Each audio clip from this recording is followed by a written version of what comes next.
I think Millie's been getting a bit cocky because I haven't been strict enough. She still complains about every little thing and throws fits when things don't go her way. I'm so tired of dealing with her. Yeah, I get that. Lately, because of what Elena said, Carlton and Bridget have been giving us a hard time. Maybe we should just put her in a care facility and be done with it. That sounds good to me. It's rare that we agree on parenting. I'll start looking for a residential care facility for her. Please do. I can't wait to be free from the hassle of taking care of an autistic child. I had just come back parents' home and overheard my parents having this unbelievable conversation. Hearing my parents call Millie and me troublesome kids made me furious.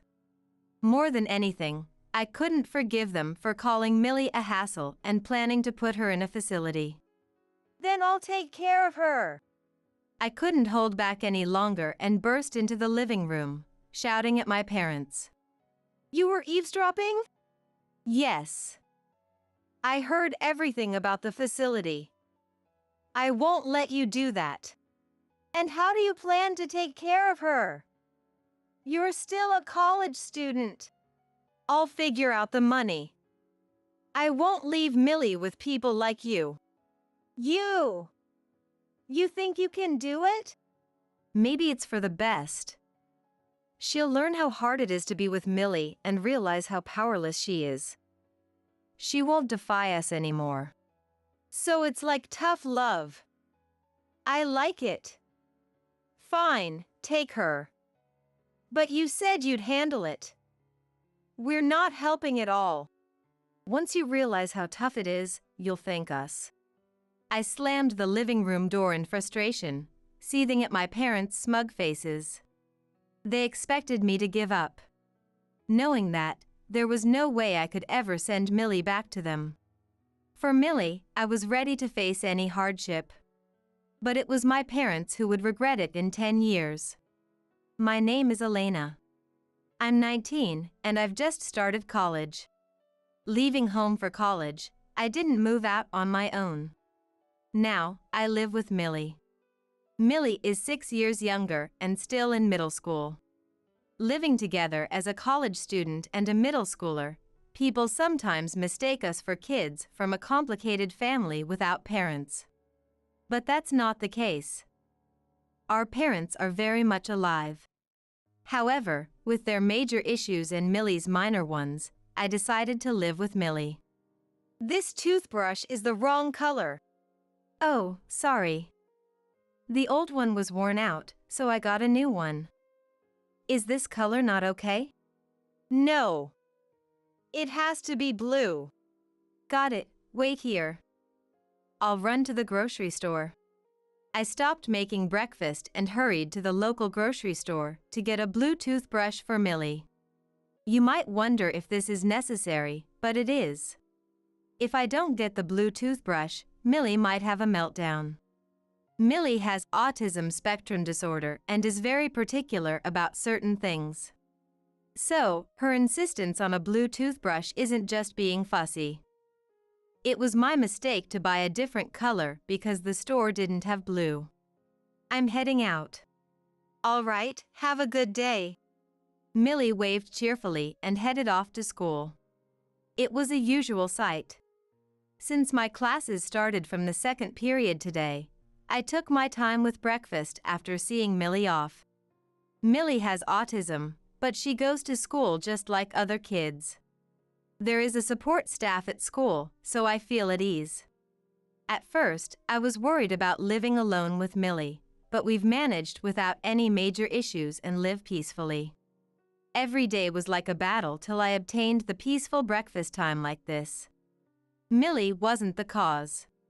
The main issue was my parents. We discovered Millie's autism when she was a baby. You can wait quietly? You're such a good girl. Is she behaving again? Yes, even when I stop holding her, Millie doesn't cry at all. Elena cried a lot and was a handful, remember? Did I really cry that much? Mom and Dad doted on Millie. When parents focus too much on the younger child, the older one might feel neglected. But I was already in elementary school when Millie was born, 6 years apart. So, I quickly understood why they adored her so much. Besides, I was also charmed by Millie's cuteness. But my parents were concerned because Millie was too well behaved. She doesn't cry even with a dirty diaper. She can crawl now, but she doesn't move around much. Even when we hold her, she doesn't react. As a child, I found it strange that my parents were worried despite Millie being so good. After a while, my parents took Millie to the hospital, where they found out she had autism.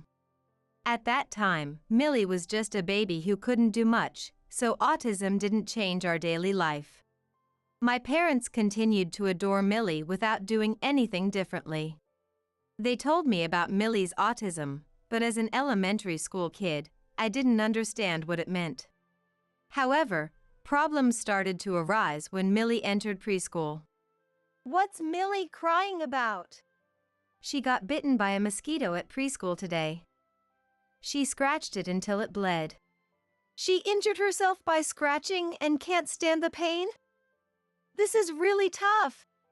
She's been like this at preschool too. Other kids say she's noisy. She can't sit still during group activities and causes a scene, right? Exactly.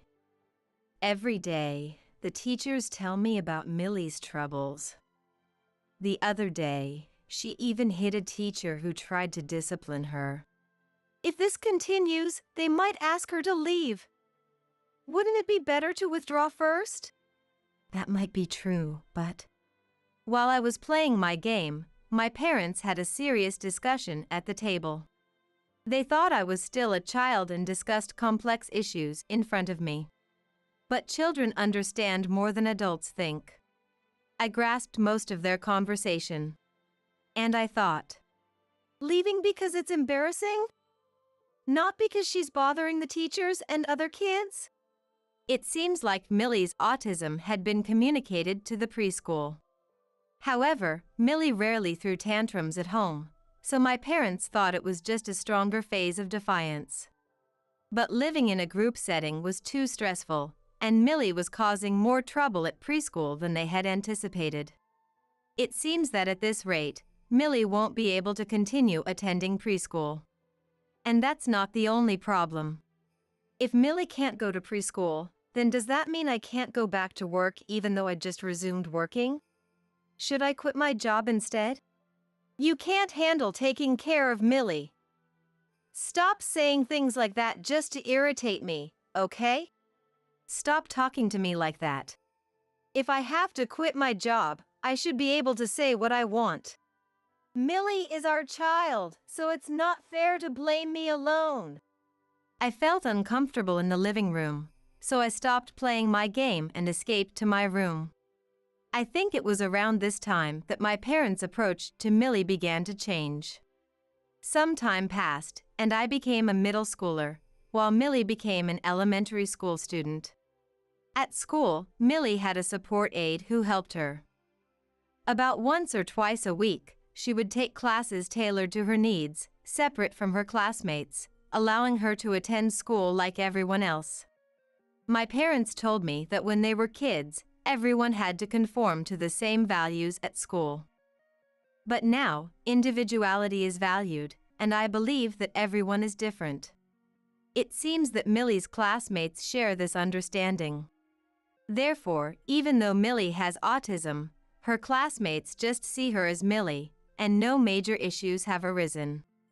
Some kids might find her difficult to deal with and annoying at times. But that's not because of her autism, it's just that some people don't get along with each other.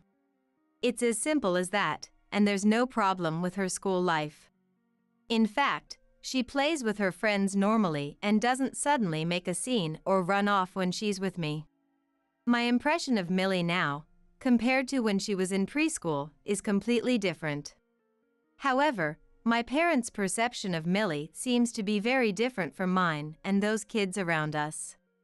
Stop it! Let me out! When I came home from school, I heard Millie's voice coming from the storage room, and the door was rattling. There were 2 large boxes stacked in front of the door. Just by pushing them with my finger, I could tell they were very heavy. Millie! Hang on a second. I'll open it now. Wait. Don't open it without permission. As I tried to move the boxes, Mom appeared from the back, arms crossed, glaring at me. I felt a surge of fear towards my mother, but I couldn't back down now. Mom, did you do this? Why is Millie locked up? She's always so noisy. Complaining about snacks, refusing to do homework, and causing a fuss every time. So I put her in there. Millie isn't being selfish, is she? She just has clear preferences for snacks and always does her homework at night. She can be picky if she wants, but I don't like the noise. It's better for everyone if she's in there, away from the living room. I'll let her out when she tires herself out, so just wait a bit longer. There's no way I can wait for that. I ignored Mom and tried to move the boxes. I couldn't budge them with my strength alone. When I checked inside, I found 2 water containers. They probably held around 20 liters each. Since there were 2 boxes, there were 4 containers in total, weighing about 176 pounds. No wonder I couldn't move them easily. But if I took them out one by one, I might manage. As I put all my effort into moving each container, Mom snorted and went back to the living room. Millie, are you okay?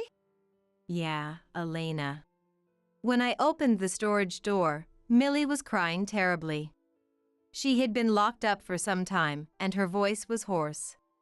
I couldn't forgive Mom for doing this to Millie. That night, I explained the situation and asked Dad to scold Mom. However, Dad's response was chillingly indifferent. No wonder Mom is mad. Millie is actually noisy. But that doesn't justify locking her up, does it? Your upbringing is up to Mom. If you have complaints, tell her directly, not me. I'm tired from work. Don't burden me with more problems at home. Dad brushed me off as if I were a stray dog. I knew he was indifferent to us, but I didn't think he'd remain so even when Millie was locked up. Mom also often gets angry at Dad's lack of involvement in childcare, leading to their frequent fights.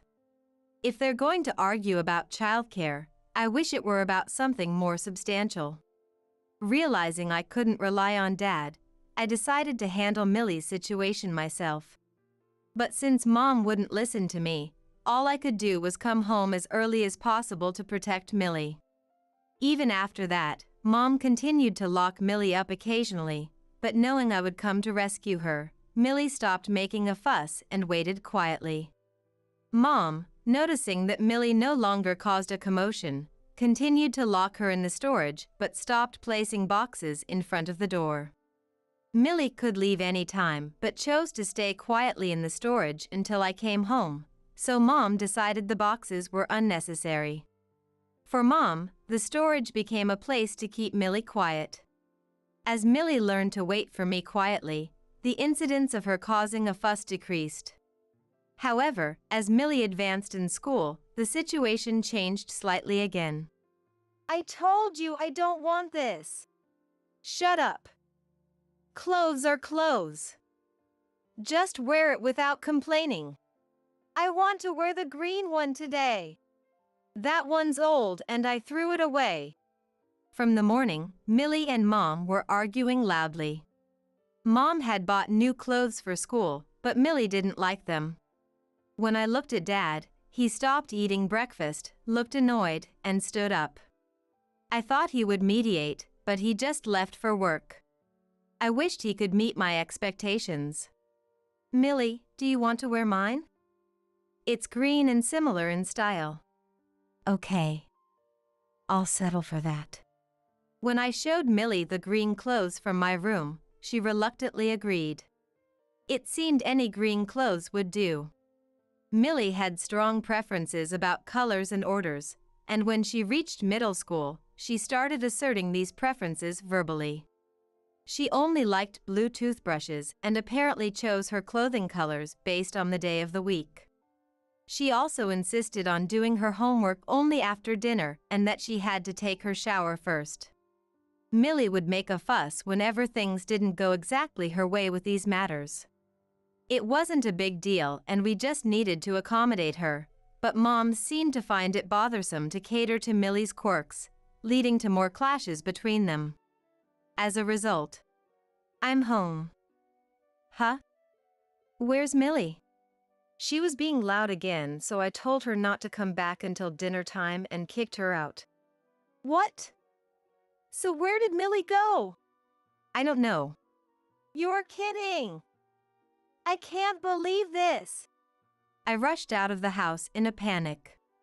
A middle schooler should be able to go out and play on her own. But Millie has autism. There's no telling what could happen and where. Millie refuses to go anywhere except along her set route and paths she's walked before, so I decided to retrace the route Millie takes between home and school. Oh, thank goodness. You were here. I thought you'd come here, Elena. Millie was sitting quietly on a bench in the park located between our house and her school. She seemed to have predicted that I would retrace her school route. I took Millie's hand and we returned home together. When we got home, Dad was back from work. I know it's pointless to tell Mom, so I explained the situation to Dad. But I'm not expecting much from Dad either. I told you, I'm leaving you kids to Mom, didn't I? Don't come whining to me about every little thing. I'm not shocked since I wasn't expecting anything in the first place. That night, I woke up needing to use the bathroom.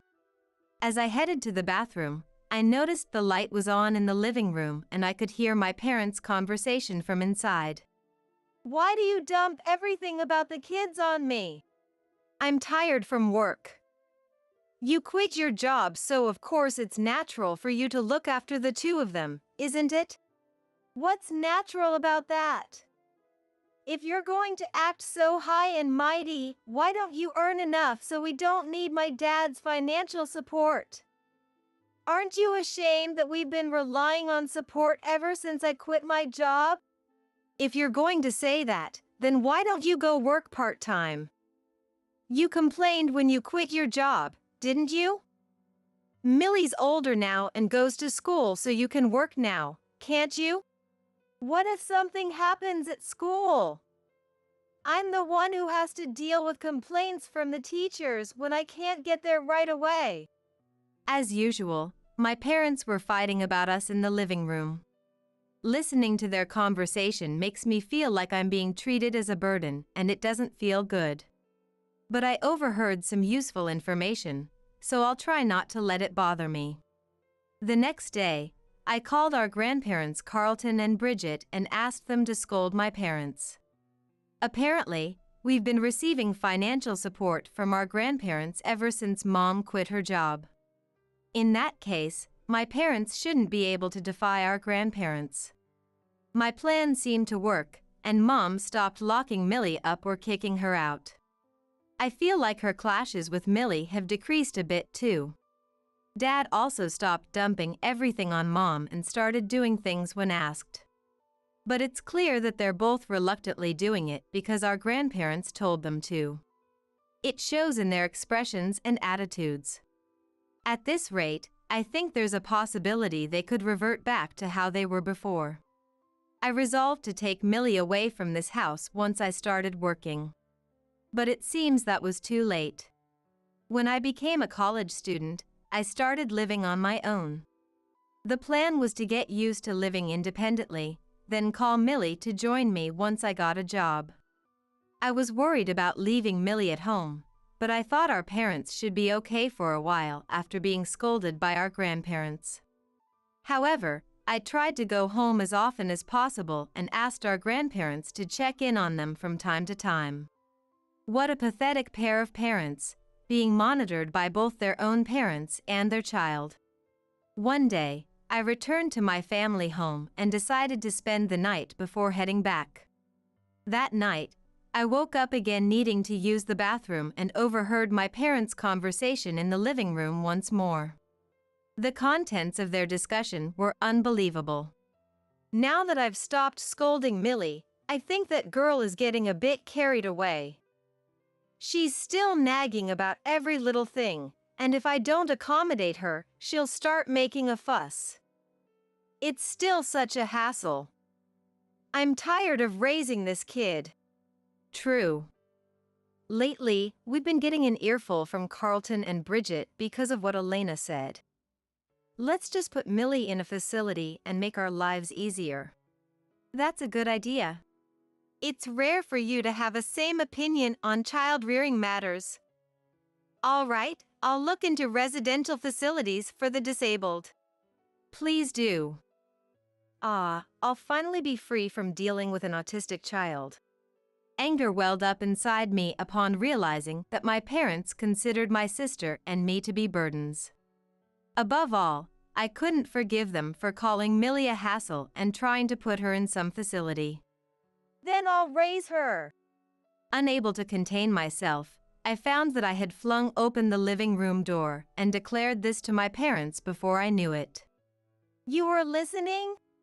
Yes, I heard everything, including the part about putting Millie in a facility. I won't let you do that. You say you'll raise her, but how do you plan to do that? You're still a college student, you know? I'll figure out the money somehow. I can't leave Millie with the likes of you. Listen, even if you say that. As Dad and I were talking, Mom tapped Dad's shoulder and joined the conversation. It's fine, isn't it? Once you experience the difficulties of being with that girl and realizes your own powerlessness, you won't be able to defy us anymore, right? You mean it'll be a good lesson for her? That might not be a bad idea. All right, got it. Take Millie with you. But remember, you said you'd take care of her yourself. We won't lift a finger to help. You'll appreciate us once you understand just how challenging it is. Irritated by my detestable parents' expressions, I slammed the living room door shut without another word. Starting the very next day, I immediately began preparations for Millie's move, and within 2 weeks, we started living together. It would be a lie to say I had no anxieties about a college student like myself living together with my autistic sister Millie. Even so, I couldn't leave Millie with those parents. I reaffirmed my determination to continue living with Millie in a way that would never let my parents have their way. However, once I started living with Millie, things went surprisingly smoothly. Millie is very well behaved. She shows particular preferences about things like the clothes she wears and the food she eats, but that's been the case since she lived at home. Come to think of it, I remember seeing her playing with friends when she was in elementary school. By the time she reached the upper grades, there were hardly any calls from the school about troubles. Even when Mom locked her up at home, she quietly waited for me to return, and when she was kicked out, she predicted my actions and waited for me at the park. The only time Millie would make a fuss was when she was at home, mainly with Mom. Finding this strange, I decided to look into autism a bit more thoroughly than I had before. That's when I realized something. This made sense. It's been a year since I started living with Millie. I'm off. Okay, have a good day. Millie waves energetically as she heads to school. It's the usual scene. My lectures start from the second period today, so after seeing Millie off, I leisurely enjoyed my breakfast. Freed from our parents, Millie's personality has become much brighter. Compared to when she lived at home, Millie seems like a different person. One time, Millie and I tried to predict what would become of our parents in the future. What do you think will happen to Dad and Mom, based on your predictions, Elena? Mom complained when she quit her job, but now she's not even working part-time, right? since the support from grandparents stopped after we left home. I guess they'll have a tough time in their old age without any savings. I think it'll be even more miserable for them. Why? Because I've observed our parents more closely than you, Elena, so I understand them well. It seems Millie believes our parents will face an even more terrible future than I anticipate. I thought Millie's own wishes might be mixed in with her prediction, but she ended up winning this guessing game. 10 years later. I was 29, and Millie was 23. We've moved since then, but I still live together with Millie. One Sunday, while Millie and I were relaxing at home, we suddenly heard a loud knocking at the front door. The person was pounding on the door instead of ringing the doorbell, so Millie and I both felt terrified and trembled together. However, upon hearing the voice coming from the entrance, our fear vanished in an instant. Elena! Millie! You live here, don't you? My mom told me. Open up, please! Millie and I let out a sigh filled with both relief and exasperation, then headed to the front door together. Making such a commotion would disturb the neighbors, so we decided to at least let Mom into the entryway for now. This was probably just as Mom intended. She likely thought that simply ringing the doorbell would get her turned away. Ah, Elena, Millie, it's been a while. Look how splendid you've become. When we opened the door, Mom tried to barge right into the house, so Millie and I blocked her with our arms outstretched. Hey, what do you think you're doing, trying to enter without permission? Huh? It's fine, isn't it? If you want to talk, we'll hear you out here for now. Is that so? Mom took a step back and took a deep breath with her hand on her chest. She seemed somewhat nervous. Then she apologized to us with great vigor. I'm truly sorry. I was out of my mind 10 years ago. I think I was especially horrible to Millie. Millie and I exchanged glances. It's not that we were confused by Mom's sudden visit to apologize. We knew that Mom's apology was an insincere lie and that apologizing wasn't her real reason for coming. Let me say this first, we won't live together with you. Huh? How did you know what I was going to say? We can pretty much guess. We've heard from Grandpa and Grandma about what you've been up to. Realizing that we had seen through her true intentions, Mom made a rather awkward expression. Our parents divorced 3 years after Millie and I started living together. We had witnessed them being on bad terms many times. With us gone, leaving just the two of them, their unlikable qualities probably became even more pronounced. That's why we predicted that the day our parents would divorce wasn't far off. Since we had anticipated it, we weren't surprised when we heard about their divorce, and frankly, we couldn't care less when it came to our parents. You've been living alone since the divorce, right? Once people get a taste of an easy life without working, it's hard to break out of it. But Grandma said that Mom has always had a personality that goes with the flow and takes the easy path ever since you were a child.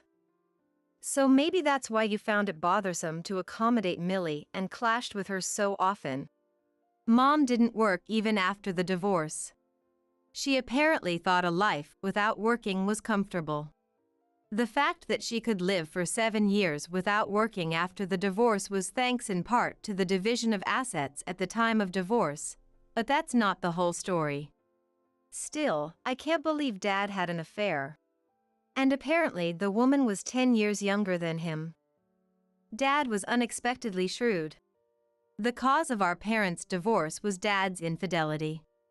As a result, Mom got consolation money for the affair, pushed unfavorable conditions onto Dad, received a larger portion of the couple's savings, and lived off that money for the past 7 years.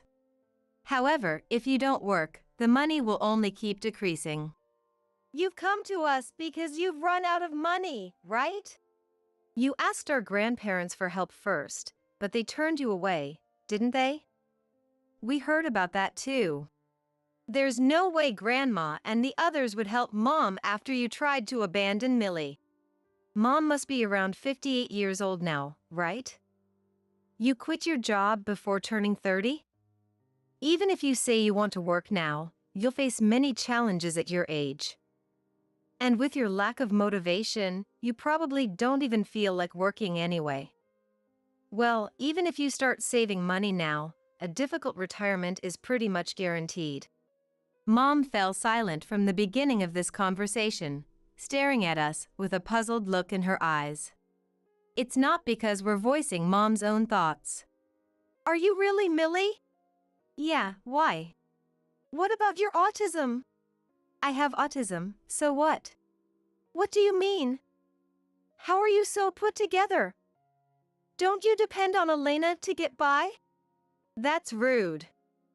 I know I caused some trouble for Elena, but I don't think I completely depend on her. I have a job too, you know. I heard from my mom that you have a job. But isn't it just some simple tasks through disabled employment? Mom, that's enough of belittling Millie. Millie disclosed her autism to the company and is working admirably as a programmer in a regular position. Millie is a programmer. Mom's eyes widened to twice their size and her mouth hung open, astonished by the difference between Millie now and 10 years ago. Huh?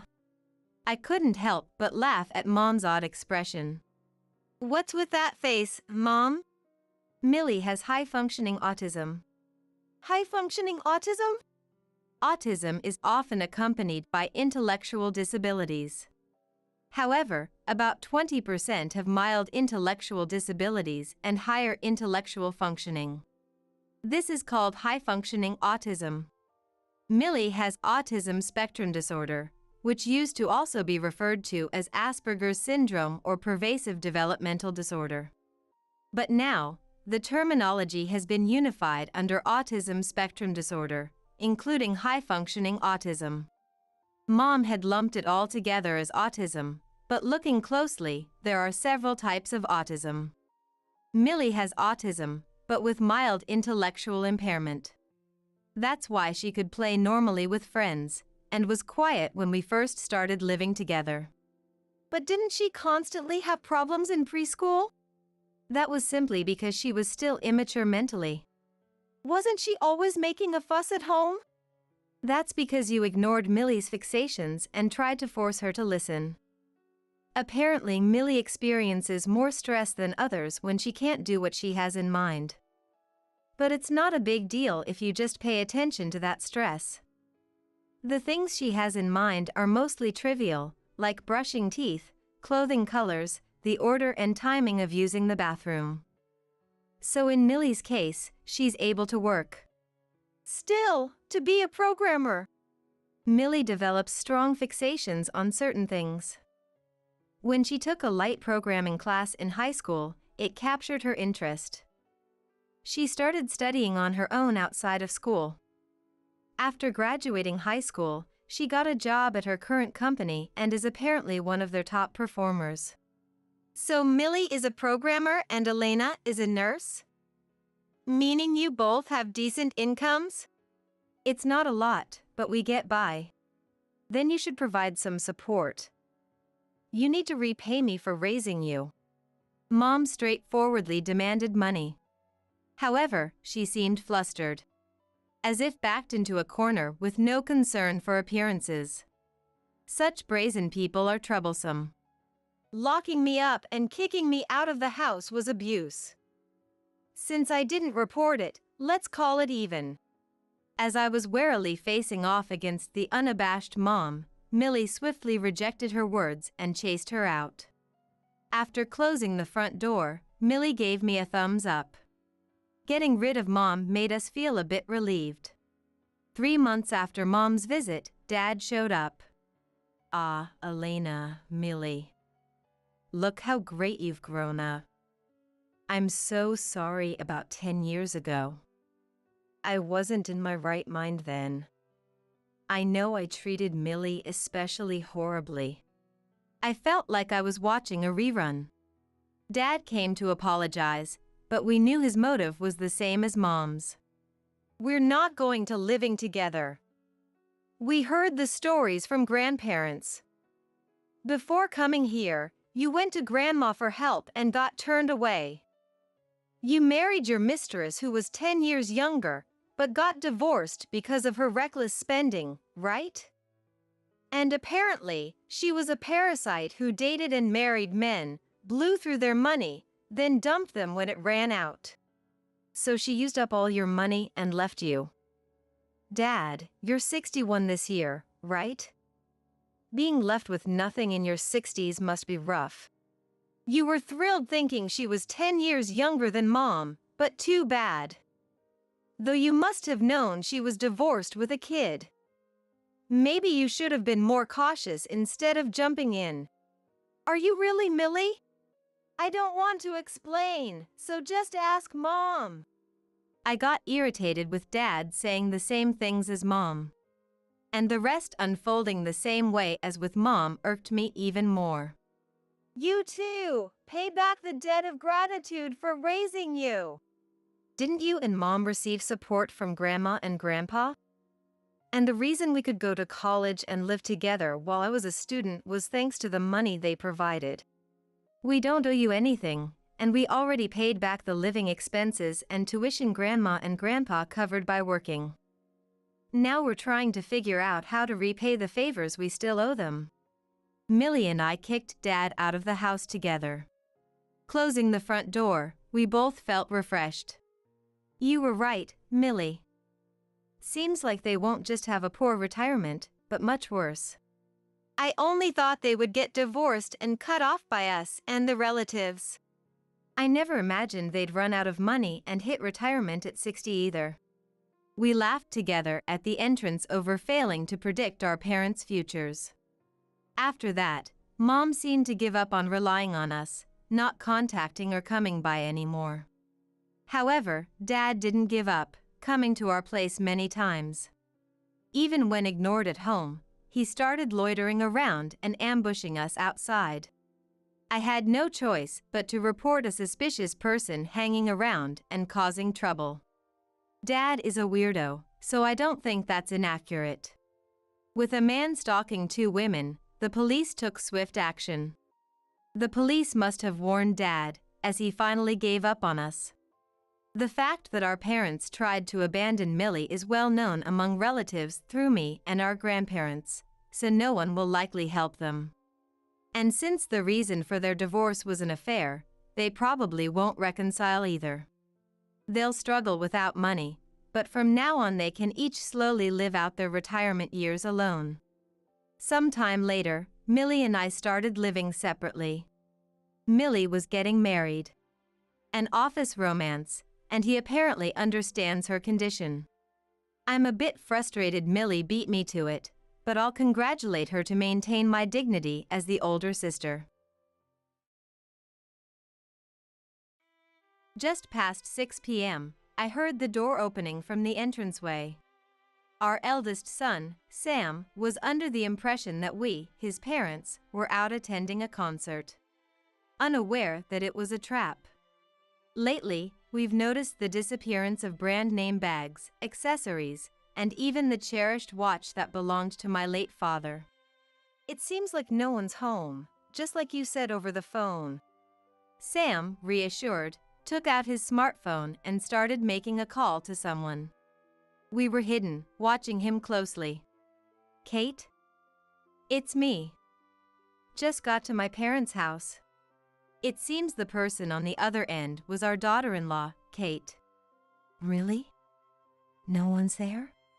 Kate's voice filled the silent house. Sam has always had this odd habit of putting the phone on speaker mode when making calls. Oblivious that their own son is doing this to them, they're leisurely enjoying a concert. It's fine. Thanks to that, we get to have our little feast. Besides, what do an old couple with not much time left need with luxury brands anyway? They just get in the way. Exactly. Dad and Mom have money but hardly ever spend it. That's right. What's the point of keeping brand goods locked up in a closet? We're the ones putting it back into the economy by selling them. Remember that watch from last time? Sold it for $35,000. Wasn't expecting much for Grandpa's old thing, but it turned out quite well. That fetched a decent price. Contributing to us even after he's gone, Grandpa really was the best. They laughed loudly together. My name is Mary. I'm a 62-year-old housewife who works a part-time job 3 to 4 times a week. I live with my husband, Mike, who's 3 years my senior. Mike has worked in trading companies for many years. Even during the bubble economy, when everyone around was reveling, Mike, always serious, would say as he focused on his work from morning till the end of the day, "If we don't work hard now, we'll suffer later." He always said this as if it were a habit, and worked hard from morning until his scheduled time. Standing by such a husband, I've decided not to rely solely on his pension and work as long as I can, thus I work at a nearby supermarket. While I hope it helps with our living expenses, more than that, I love working. Chatting about trivial matters with regular customers or having coffee with fellow part-timers, I feel much freer and happier than staying cooped up at home. I don't consider myself serious by nature, but apparently, we're a couple of similar dispositions. Must have caught on from Mike. I sometimes joke. Mike, who was devoted to his work, has a hobby, photography. He was keen enough to join the photography club during his student days and even submit to local photo contests. Right after retiring, he bought a new camera and exclaimed, "All right. Now I can enjoy taking pictures and live a free, slow life." I don't know much about cameras or how much it cost, but luxury was never a part of Mike's life. A bit of indulgence as a retirement gift is okay, isn't it? We have 2 adult children, both independent and married. Our house has become quite silent, but since our children live only 7 to 8 stations away, they find time to visit us now and then, so I've never felt lonely. Our daughter, Ellie, met a man at work, got married, and had a child. She seems busy juggling work and child-rearing, but on weekends, we enjoy lunch at our favorite cafe near the station. "Mom, you've got to hear this." She vents about her husband, her mother-in-law, her job, all the frustrations accumulated over time. Yet, by the time we part ways, her face always clears up. "See you next week then." Ellie's words carried no malice towards anyone, which reassured me that despite the complaints, she seemed to be living happily. On the other hand, our eldest son, Sam, is married too, but he rarely talks about his married life, so I don't know much about it. Sometimes, Sam brings his daughter-in-law, Kate, to visit, and it seems like he is whipped by Kate. Sam has always been introverted, not one to express his opinions clearly. "Sam needs a strong-willed woman like Kate," Mike blurted out about Ellie once. That's why I've decided not to meddle too much in Sam and his wife's affairs. Then, one day, we received news that Mike's former boss had passed away. Mike, looking downcast, said, "He was a great man. "Taught me everything from scratch when I was just starting out and knew nothing." He reminisced about the distant past. As Mike was getting dressed in a suit he took out of the closet, he suddenly asked, "Hey, have you seen my tie?" He had finished changing into his shirt and pants and was just about to tie his necktie when he came downstairs. "Aren't the ties always in the drawer?" The place for storing ties had always been fixed, and they were never stored elsewhere after coming back from the cleaners. "Did you check all the way at the back of the drawer?"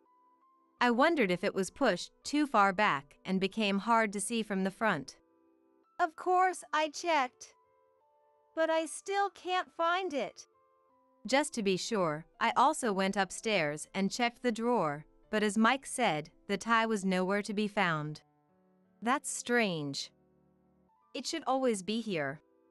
Saying that, I stared at Mike's profile. What? Stop staring at me like that. Mike looked back at me, puzzled. Are you sure you don't remember?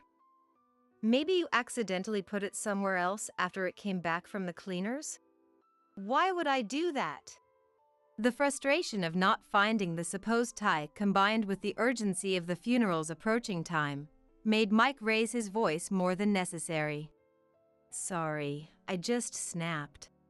Mike apologized sincerely, but I was more concerned about. Are you really okay, dear? I was worried whether Mike had already started to forget things. Sensing my concern, Hey, I'm not senile yet, he strongly retorted. We emptied the drawer and checked everything again, but still, no tie was to be found. Just in case, I checked other drawers as well, and then I realized a fact. This is strange. It's not just the tie that's missing. Really? Indeed. The ring Grandma gave me and the necklace are also gone. Should we check other places as well? Yes. It's scary to think that there might be more missing items. We thoroughly searched the closets and storage shelves. My handbag is gone too. And the shoes Ellie gave me for my birthday. They were all expensive brand items. The travel bag I used for business trips is missing too. I hadn't used it for a while, but planned to take it on a trip with you someday. It was expensive. A dark cloud seemed to spread in my heart. Could it be a burglary? Should we report this to the police? Mike agreed immediately, but then regained his composure and said, No, let's first check if the debit cards are missing. We'll report to the police after confirming that. The debit cards were still in their usual place. Good. It doesn't seem to be a burglary. I was relieved, but not completely at ease. But if it wasn't a burglary, why have only Mike's tie and the luxury items disappeared? However, Mike, reassured by the fact that the debit cards were still there, said, It's odd that the brand items are gone, but they'll turn up eventually. Then, looking at his watch, We're running out of time for the funeral. Didn't we have an old tie somewhere? That won't do. Its color has faded, and it's not presentable in public anymore. So, what do we do now? Forget the tie. We'll buy one on the way there. That's probably best. Mike hurriedly left the house. Although Mike had said things would turn up eventually, I kept replaying his words in my mind. Maybe we just misplaced them and forgot. Trying to convince myself that. I wondered if there had been any event recently that would have caused us to move everything around in the house. But I couldn't remember anything. Could it be that I'm starting to forget things too? Oh no. Am I starting to forget things too? Both of us together. Overwhelmed by anxiety, I called Ellie as dusk fell. Mom, what's up? Sorry to bother you, especially when you're busy. I really feel bad about it. Ellie must have just come back from work, tired. Thinking about her preparing dinner and bathing the children, I felt somewhat hesitant to rely on her. Something odd happened at home. I told Ellie about all the brand items that had gone missing from our house.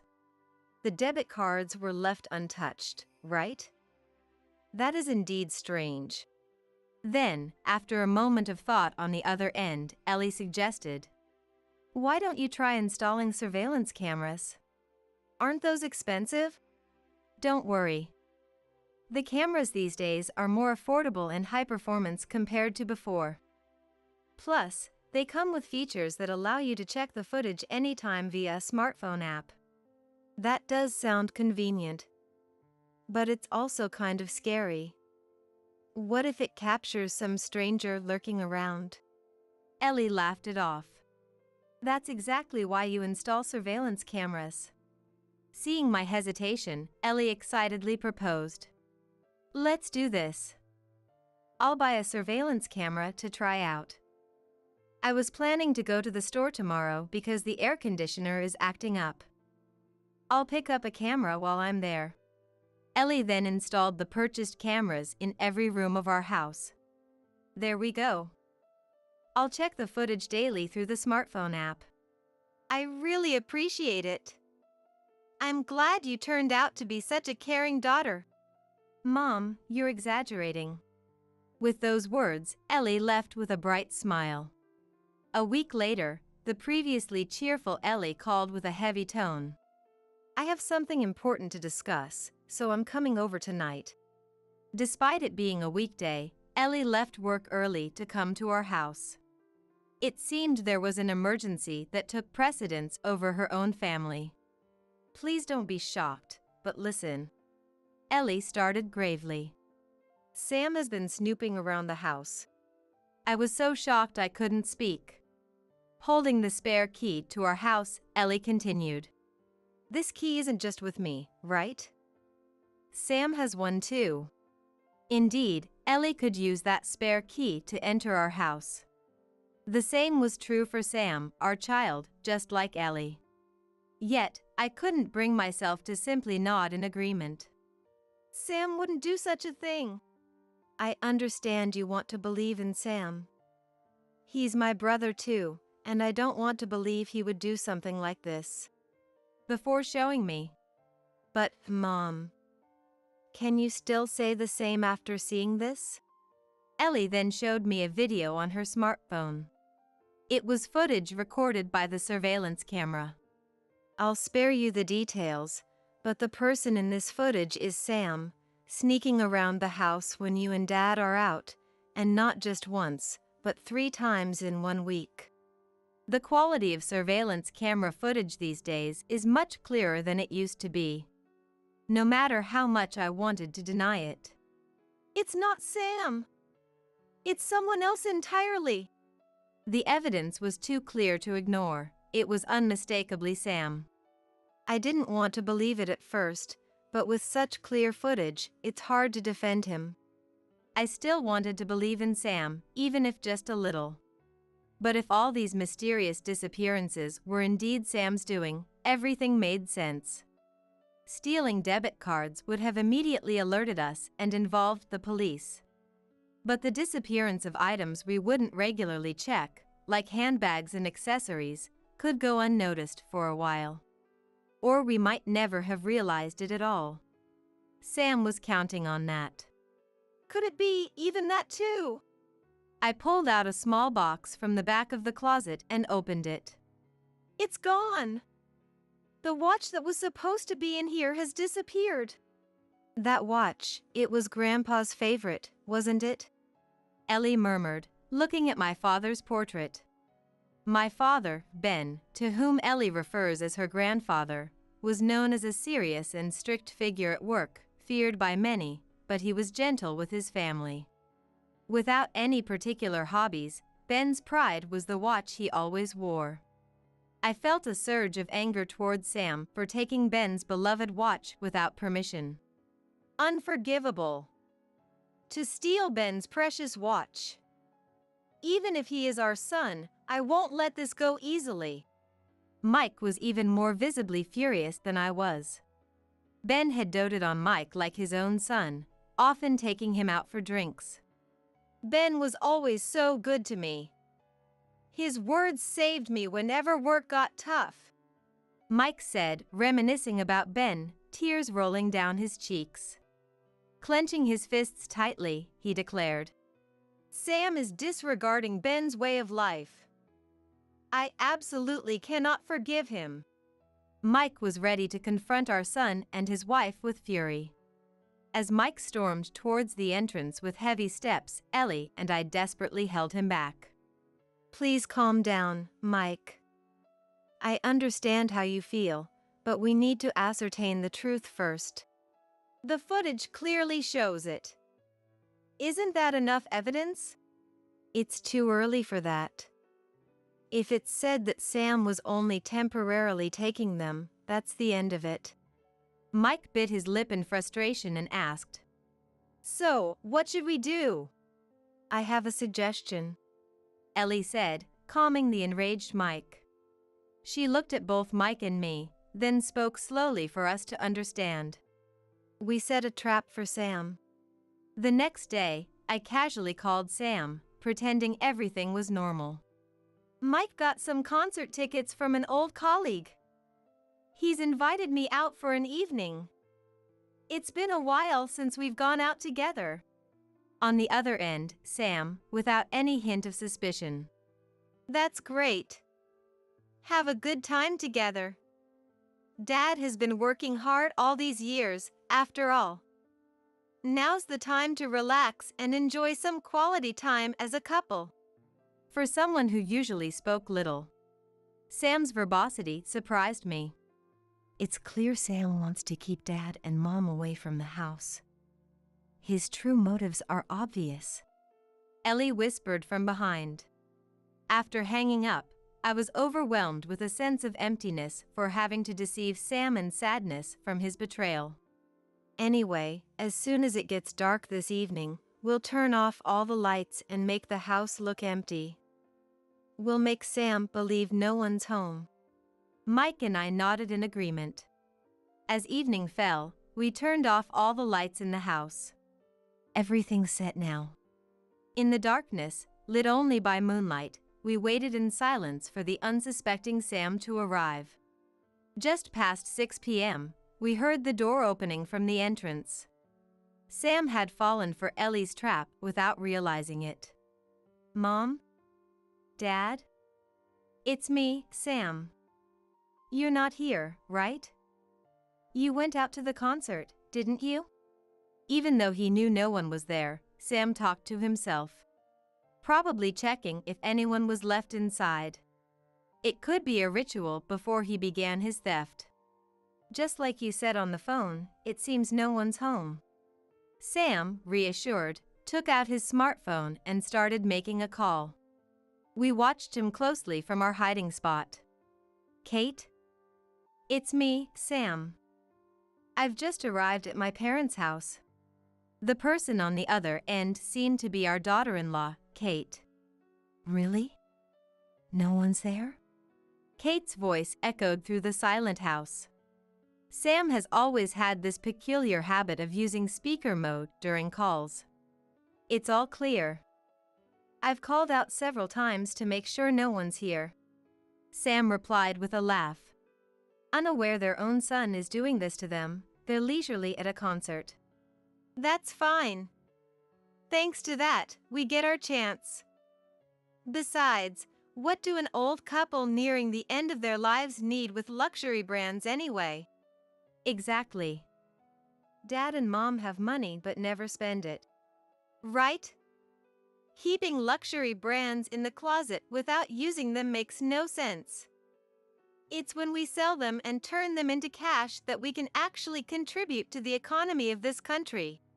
Speaking of which, that watch sold for $35,000. Didn't expect much from Grandpa's old-fashioned watch, but it turned out to be quite a thing. Well, isn't that something?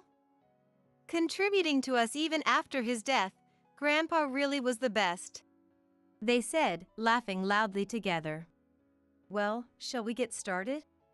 After ending the call, Sam, as if gearing up for a big task, started rummaging through closets and drawers. I've checked here before. These look old and probably won't fetch much. This could bring in a decent sum if sold. Sam muttered to himself while searching for valuable items. It seemed he had already stolen the apparently valuable items. Looks like we're running out of stock, Sam said to himself, tossing a wooden sculpture, whose value was uncertain, into a sports bag he had prepared. Just then, all the lights in the house turned on simultaneously. What? What's happening? Sam exclaimed, sounding almost like a scream. Sam! Ellie burst out of the room she was hiding in, and upon seeing her, Sam panicked and tried to flee. However, he was easily caught by Mike, who had been hiding in another room. Let go! I was wrong. I'll confess everything. Ouch! to think our own son was stealing from us. There's nothing more heartbreaking. Sorry, Mom. Sam, drained of any energy to make excuses or resist, sincerely apologized. Tell us everything honestly. Why did you do such a foolish thing? You were never someone to steal from others. Mike looked down at Sam with pity, pressing him for answers. Life was tough. Sam began in a low voice. It all started when Kate's spending became increasingly reckless. Think about our living situation a bit. Sam, working in sales at a small company, was feeling the strain as expenses exceeded income. Don't take away my joy in life. I don't want to end as a woman controlled by a poor man like you. If you don't like it, let's get divorced. There are plenty of men who would want me. Kate had even hinted at divorce, and Sam, completely smitten by her. I just didn't want to get a divorce. Unbelievable. Ellie sighed deeply, holding her forehead. So, you started stealing valuable things while Dad and Mom were away? I can't believe it. I planned to redeem the pawned items with the money I made. But Kate's spending only increased, and the money never grew. In desperation, I turned to gambling in casinos, hoping for a quick fortune, only to sink deeper. You both are fools. I was too stunned to even feel angry anymore. We then instructed Sam to call his wife Kate over. Sam, looking pale. Please, not that. But reluctantly agreed, realizing that addressing the root cause was the only way to solve the problem. You don't have a choice. Just follow our instructions. After getting scolded by Mike, Sam has no choice but to call Kate. Those were just unwanted items, right? We were merely putting them to good use. You should be thanking us. Kate, far from showing any remorse upon discovering everything was out, aggressively justified their actions. Is this even a crime? It's not, right? It's a family matter. The police won't interfere with such. Don't you even know that? Kate, confidently misusing legal terms, smiled smugly at Ellie. I laughed mockingly, replying with a smile. Indeed, it might be difficult to punish you criminally. But civilly, that's a different story. Kate faltered for a moment but quickly recovered. That's just shallow knowledge from amateurs. When we hire a skilled lawyer, it'll be you, Mary, who'll be embarrassed in court. While impressed by the articulate daughter-in-law, I shared. The original owner of the watch you pawned, Ben, was a famous lawyer representing America. Looking at Ben's portrait, I said, and Sam, with a look of surprise, responded. I've never heard such a story before. You were too young to remember, but journalists and TV crews used to come to our house every day. Come to think of it, I do have a vague memory of something like that. So what? What does Ben being a renowned lawyer have to do with you? After all, you're just a layperson when it comes to the law. Kate expressed her anger openly. Kate, listen to the end of what people have to say. I silenced Kate and then continued. The truth is, I admired Dad and once aspired to be a lawyer myself. I rented an apartment to study for the bar exam, but the path to becoming a lawyer was narrower than I thought. After failing several times, I met Mike and ended up getting married. It's true, if you call me an amateur, but I do have more legal knowledge than most people. And I'm quite confident I could win a civil case against you too. But Kate was left speechless, without a comeback. The next day, I promptly sought advice from one of my father's old lawyer friends about our situation. Are you sure this is what you want? The lawyer carefully confirmed my intentions, to which I replied. Even if he's my own son, I've decided not to hold back. My anger towards Sam and Kate's excessive actions had reached its peak. Together with the lawyer, I proceeded with the civil lawsuit proceedings without hesitation. Sam and Kate were forced out of the apartment they were living in. Mom, are you really going to go that far? Sam complained over the phone. That apartment was rented under Mike's name, wasn't it? Then you have no right to complain. I coldly rebuffed Sam. Losing their place to go, Sam and Kate apparently headed to Ellie and her husband's apartment, but they were so persistent that my husband lost his temper and called the police. Ellie amusingly reported this during our weekend lunch. Later, Sam and Kate found a small apartment to live in, but Kate ended up cheating and ran away. Men should be rich and handsome, after all. She left Sam with those parting words. The rumor of his wife leaving spread quickly at work, and unable to bear the stares, Sam was driven to resign. At that point, maybe we went a bit too far in teaching them a lesson. We felt. After losing both his job and his family, Mike called Sam and set a condition. From now on, you'll change your ways, work hard, and you yourself will buy back that pond watch. On that condition, Sam was allowed to live with us again. Since then, Sam has been working diligently at a construction company introduced by Mike, without a single complaint. One day, Mike, with a sly grin, said, "Take a look at this," and discreetly showed me a familiar watch from his pocket. "Oh, Dad's." In truth, Mike had already bought back Ben's watch from the pawn shop. "Since Sam is trying to work hard, let's keep the watch a secret for now." That sounds good. A secret shared between us as a couple. Looking at the watch, I mused. We can't turn back the hands of time. But I believe we can regain lost trust. Though, it might not be easy. Yes. Mike smiled gently in agreement. "Here, this is for you, Mom." Emma said so, but then in the next moment, she flipped the stew onto the floor. "What?" It was the first time my son, Michael's family, had come over to our house. I was preparing dinner with Stella, my daughter-in-law, and Emma, my 3-year-old granddaughter. But then Emma, instead of placing the stew at Stella's seat, deliberately spilled it on the floor. It wasn't because she tripped or slipped. She clearly did it on purpose. "Wasting food like that. Why would you do something like this?" I couldn't help but scold Emma harshly. "Because I thought it was easier for Mom to eat." Startled by being scolded, Emma said, crying and shaken. "Easier to eat?" I couldn't believe Emma's words and unconsciously repeated them. "Mom always eats on the floor."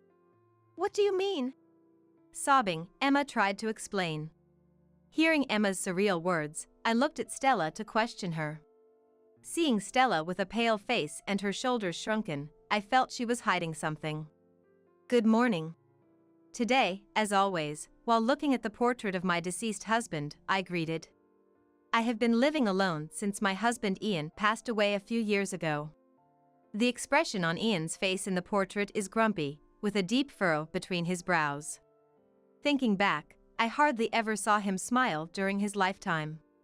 Our marriage was arranged, and from the beginning, we were careful with each other. We barely spoke, each of us strictly keeping to our roles.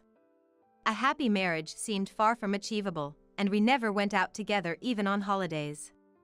At that time, I didn't have friends to call my own, and of course, it was a time when there were no mobile phones, so I came to think that's just what marriage was. Ian would lock himself in his room or go out alone on weekends, coming back late at night. And sometimes we wouldn't even talk at home, always an icy atmosphere prevailing.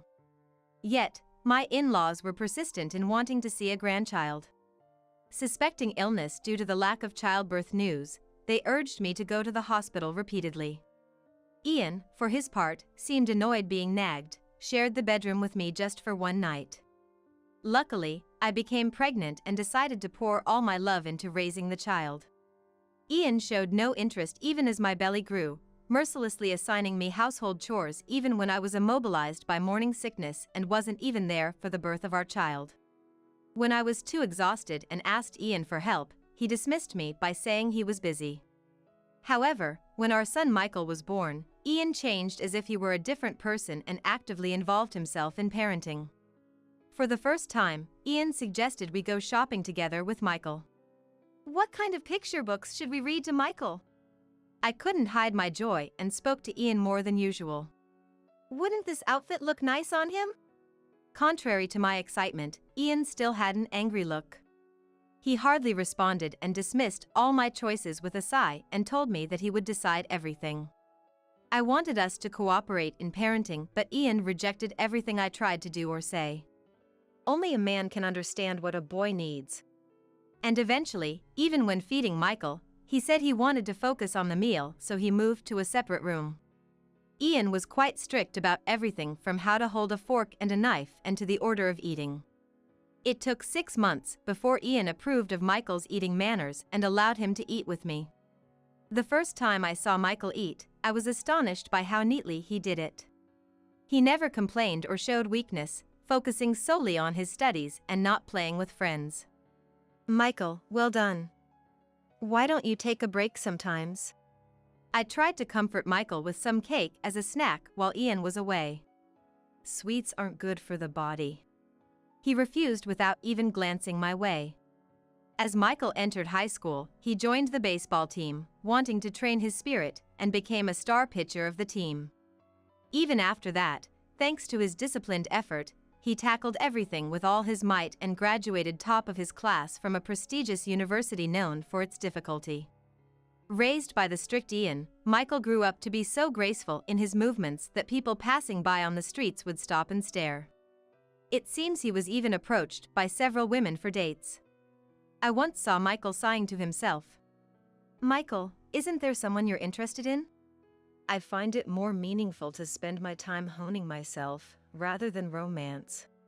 His response to my casual question was marked by an even deeper sigh. Eventually, Michael made neither friends nor lovers, always a lone wolf, establishing himself as an object of admiration from afar.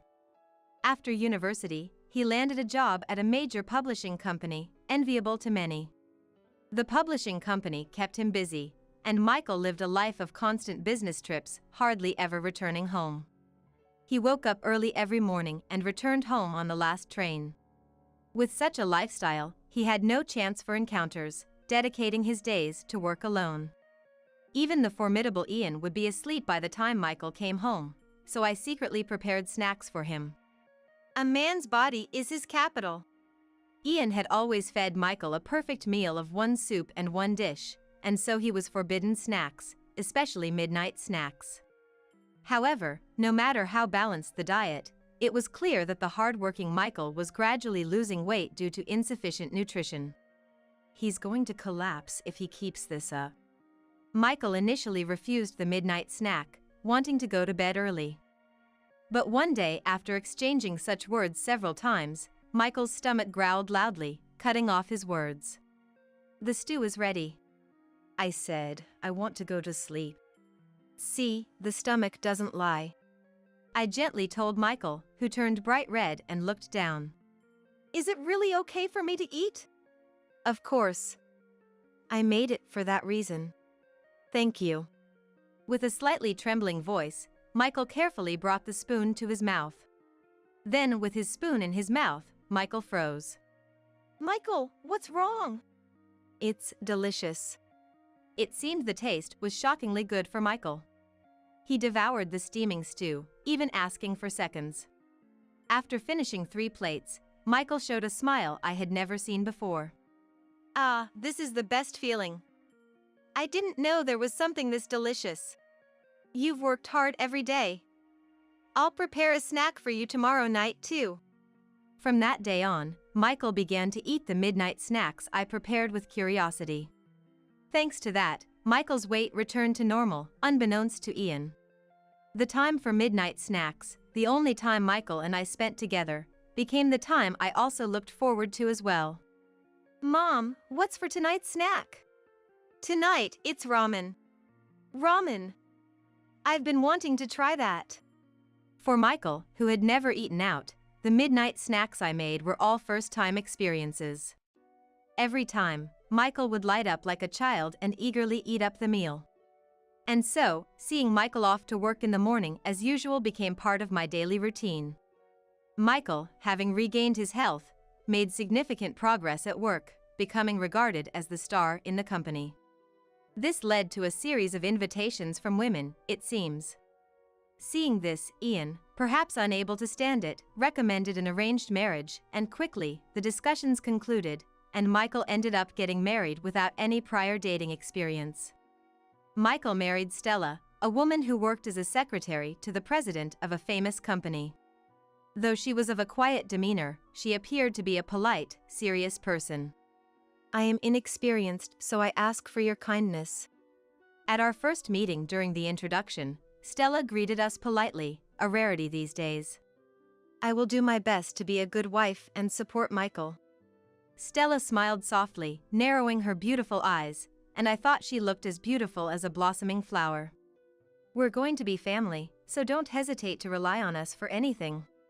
Happy as if I had gained a daughter, I exchanged contact information with Stella and told her so. Stella, coming from a family that lived a bit far away, nodded happily to my words. Thank you very much. It's very reassuring. Then, the newlyweds moved to the neighboring town. Anticipating they might have a lot of unfamiliar things to deal with in their new life, I decided to frequently send messages via mobile phone. However, when I asked if they needed any help, Stella, who was already domestic and skilled in household chores, seemed to have quickly won over Michael's heart. It appeared Michael often had to go on business trips due to work, but they seemed to get along well, going shopping together on holidays. Not only that, but Stella also took care of me by giving me candies when I had a sore throat or recommending a good plaster when I mentioned I had hurt my back, always considerate towards me. She would quickly reply to my messages, so I thought there was no need to worry. When I told Ian about Michael and Stella, he nodded as if to say, of course, making me completely at ease. I'm happy to see them so happy. Michael and Stella were blessed with a daughter named Emma in their 4th year of marriage, bringing me great joy. And I think even Ian softened a bit. However, life doesn't always continue happily. Before Emma turned 2, my Ian suddenly collapsed. Ian, who had lived a life rarely seen smiling, seemed to have been unknowingly harboring stress. By the time he was advised to be hospitalized, it was too late, and cancer had spread throughout his body. And so, Ian passed away, leaving us behind.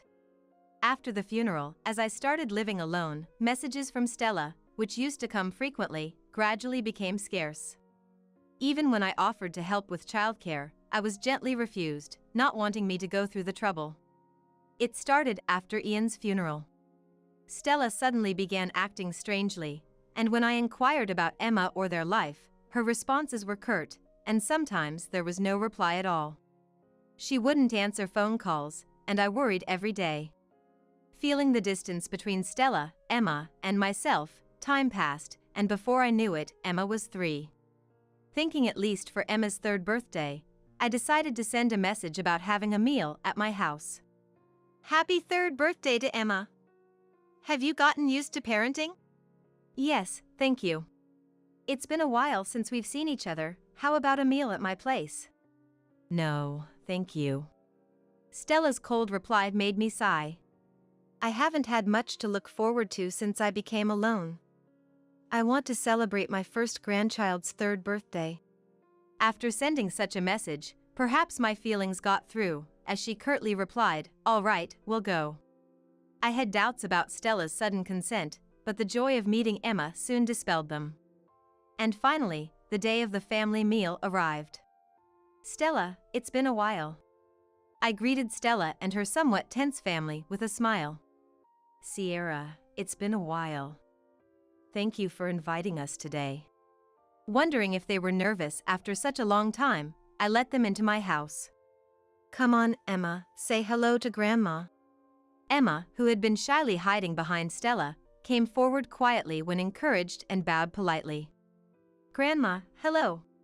Contrary to Stella's uneasy and somber demeanor, Emma greeted me with a bright smile. Emma, hello. I made stew today, let's eat together. Yay! I love stew. It was the first time I had seen Emma since she was just a baby. I was worried she might be shy, but Emma's cheerful and innocent demeanor lifted some of my anxiety. However, Stella, hunched over and unusually vigilant, was not the Stella I knew.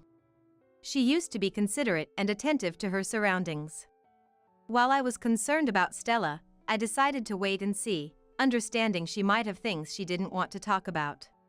Where's Michael? Stella, looking unsettled, scanned the inside of the house. Oh, Michael will be coming directly from his business trip, so he'll be late. I received a message. Stella, you didn't know? That's right. I'm sorry, I might have missed the message. Stella seemed relieved for a moment and hastily checked her mobile phone as if to hide her expression.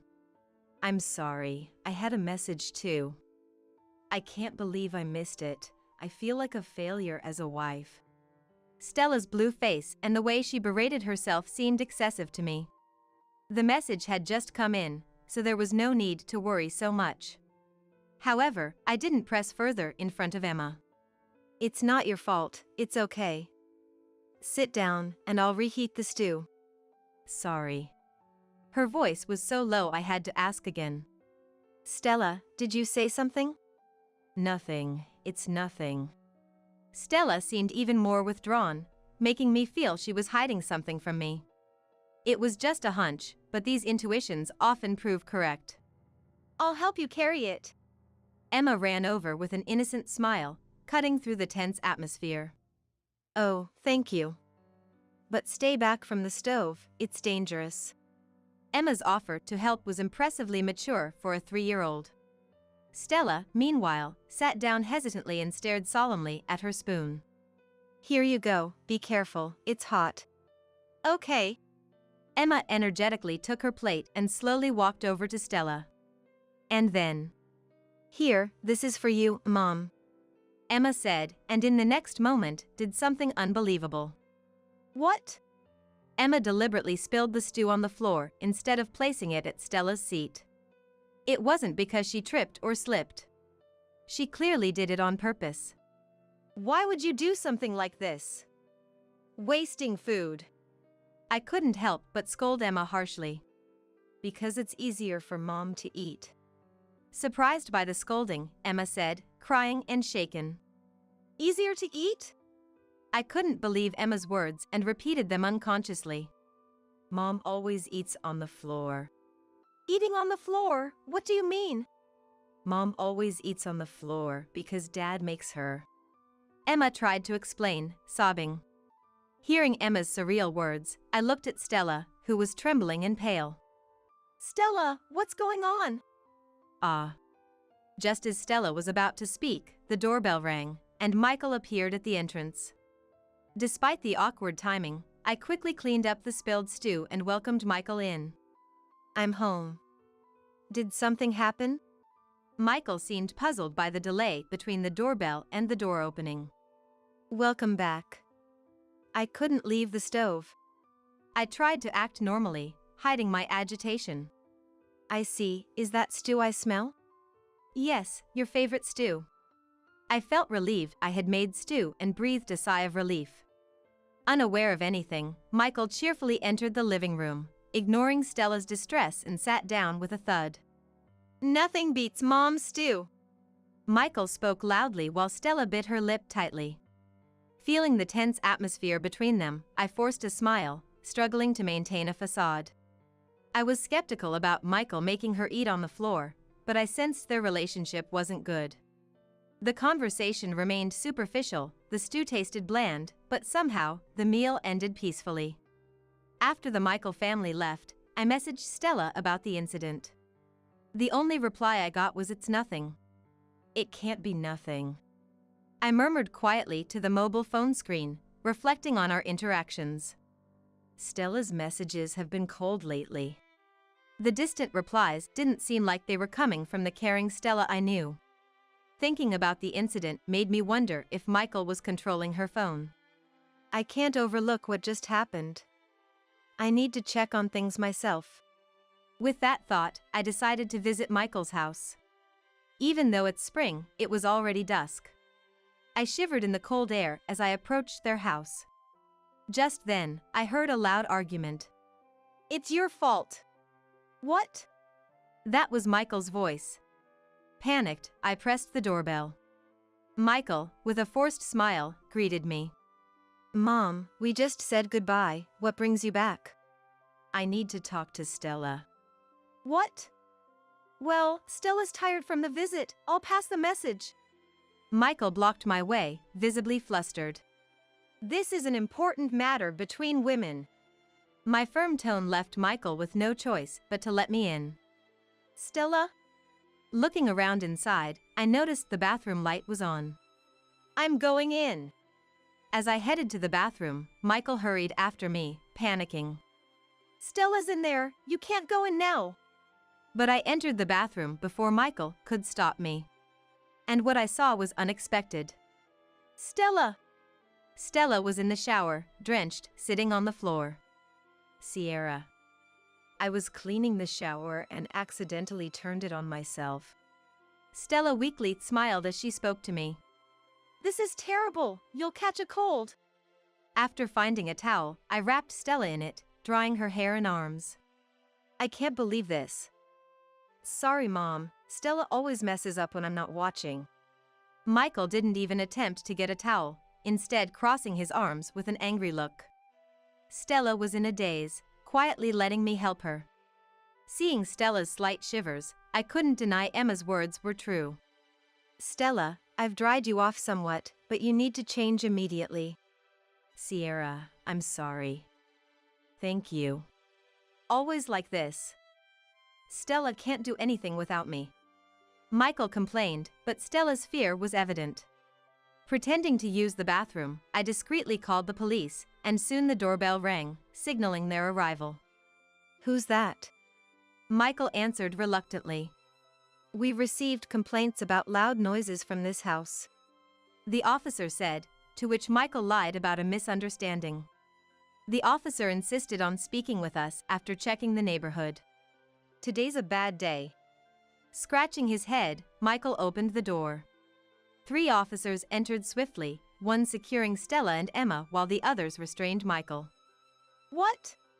Michael resisted desperately, but the officers were unfazed. What the hell? What did I do? He knew he couldn't fight off the police, but he still tried to make himself loose. To that the police said in a low voice, If you don't calm down, you're obstructing the execution of our duties. Michael turned pale and suddenly became quiet. Meanwhile, Stella, overwhelmed by the sudden events, saw the subdued Michael and burst into tears. Looking at me and the officers, she spoke quietly. I can't take it anymore. Stella revealed her pent-up frustrations. As soon as we got married, he submitted my resignation without my consent. I protested to the CEO, but no one believed me. Rumors had spread that Stella complained about her low salary and was unhappy with the CEO, none of which were true. Ultimately, her resignation was accepted despite her objections. Life became hell after I became a housewife. First, her mobile phone was taken away. In her unfamiliar married life, it seems Stella had many things she wanted to discuss with me or her parents, but Michael wouldn't listen. Especially about meals. Whatever I cooked was always criticized as bad. I wanted to ask Sierra for recipes, but was told to figure it out on my own. At first, it was just verbal criticisms, so Stella thought she could bear it. Things got worse when Emma was born. He did help with childcare, but... Michael appeared to be a kind and good father to Emma, but his verbal abuse towards Stella in her presence increased. After Ian passed, the harassment intensified. Verbal abuse became a routine. Stella was ordered to eat meals on the floor and endured days of being overworked by Michael. When they went shopping, she was only allowed to buy what Michael specified, limiting her outings to the bare essentials. Any slight dissatisfaction from Michael, like a lightly cleaned area or a wrinkled shirt, resulted in Stella being doused with cold shower. Using water as a means of harassment left no physical marks. I had no one to turn to, it was so hard. Tears fell again from Stella's eyes. She confirmed my suspicions of her suffering under Michael's harassment. You've been enduring all alone. It must have been so hard. I regretted not noticing the signs earlier. As I comforted Stella, I reflected on my actions. Michael faced interrogation after everything was revealed. During the interrogation, Michael sat arrogantly, denying any wrongdoing. An officer, unable to overlook Michael's behavior, pressed him hard. Why Stella acted fearfully around Michael, and the reason Emma naturally spilled the stew on the floor were questioned. Even without visible marks, harassment traces could be investigated with modern medical technology, the officer sternly stated. Finally cornered, Michael confessed. I've been under a lot of stress. Michael murmured as if speaking to himself. He resented the strict discipline enforced by his father since childhood. He was strictly told about the order of the meal he ate and the right size he was supposed to eat in one bite. You can't even do this. Harsh scoldings for minor mistakes were part of his upbringing. Forced to learn kanji and English at a young age, Michael was made to revise tirelessly for any mistakes. In elementary school, while peers enjoyed games, Michael was sent to unwanted lessons and cram schools. He revealed his dissatisfaction with all of it. In high school, he was forced into a strict baseball team, despite having no interest. The first time I played soccer during a break, I found it incredibly fun, but my father never allowed me to switch to the soccer team. I was shocked by Michael's words. I trusted Ian to take care of meals in another room, never questioning it, and rejoiced at Michael's academic and extracurricular diligence. All the times you were working so hard, it wasn't because you enjoyed those activities. I didn't know Michael loved soccer and I was unaware of his interactions with Ian. I was just preparing lunches every day without knowing anything about my family. I had no idea you felt that way, Michael. It's natural for you not to know. He said it was a man's promise and made me keep quiet. Michael, adeptly trained mentally, easily maintained composure without my knowledge. He didn't enjoy studying either. He was restricted from popular student activities like gaming and fashion interests. And even his love for sweets was limited. Ultimately, an arranged marriage decided by Ian added to his growing resentment. Having the marriage arranged without his consent, Michael seemed to have started feeling indifferent about everything. Even after getting married and moving away, the pressure of being married to someone chosen by Dad made him feel monitored, and the curse lifted only after Dad's death. I became obsessed with the idea that Stella should strive just like me. That was how Michael concluded. I thought I had raised Michael together with Ian. I had no inkling Michael was enduring such hardship behind my back.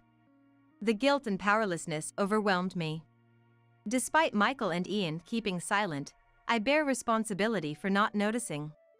Stella, this isn't something an apology can fix, but it was my fault for raising him poorly. I'm truly sorry. No. I'm the one who should apologize for not being able to heal Michael's heart. Stella's words, ever so kind, made tears spill from my eyes. Stella, you've done nothing wrong. I'm truly sorry for everything. Afterward, Michael was arrested for assault. Having shared his burdens, he seemed somewhat relieved. He will now have time to reflect and make amends. Stella decided to divorce Michael, taking Emma back to her parents' home. Sierra, thank you for everything. I haven't done anything worthy of your thanks.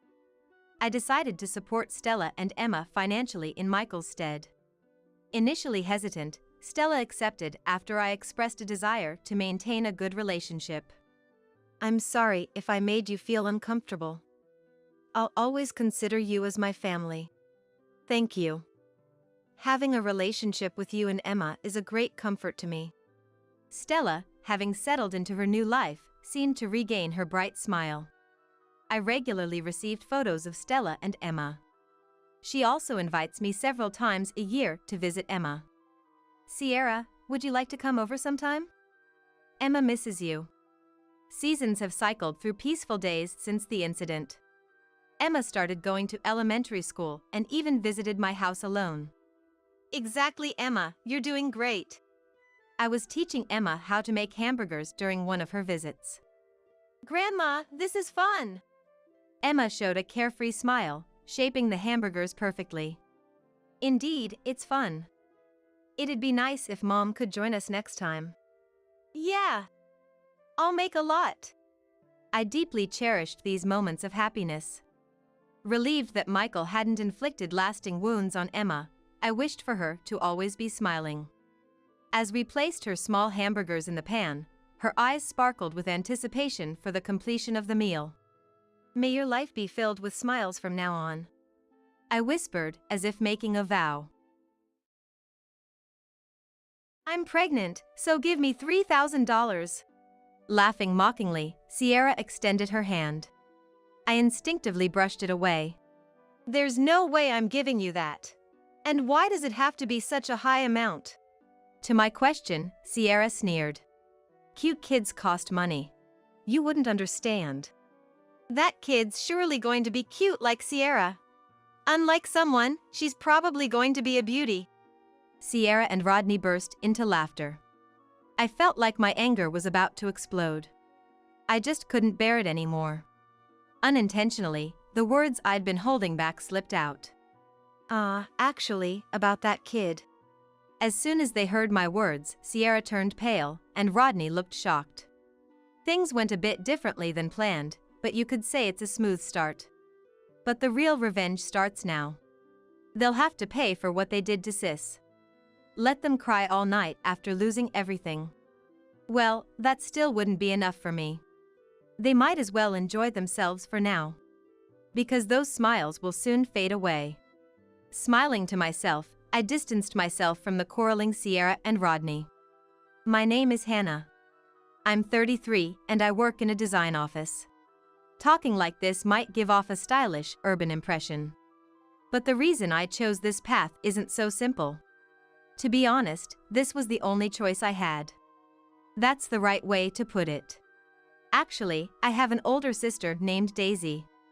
Daisy is 2 years older than me and could do anything. Compared to Daisy, who excels in both studies and sports, all I could do was draw. Illustration was the only thing I didn't lose against Sis. That was my only solace. But, don't get me wrong, it's not like I had a bad relationship with Daisy or my parents. My parents loved me equally, and Daisy and I still keep in touch frequently. That's why, when Daisy got divorced 4 years ago, I couldn't hide my shock. Moreover, the reason was Rodney's affair, and the other woman was my best friend, Sierra. Sis. I'm sorry. I'll cut ties with Sierra. The day I declared that to Daisy still haunts my dreams. I'll never forgive Sierra. That's how I still feel inside. By the way, I met Sierra when we were in elementary school. We were the same age and became classmates for the first time in the upper grades.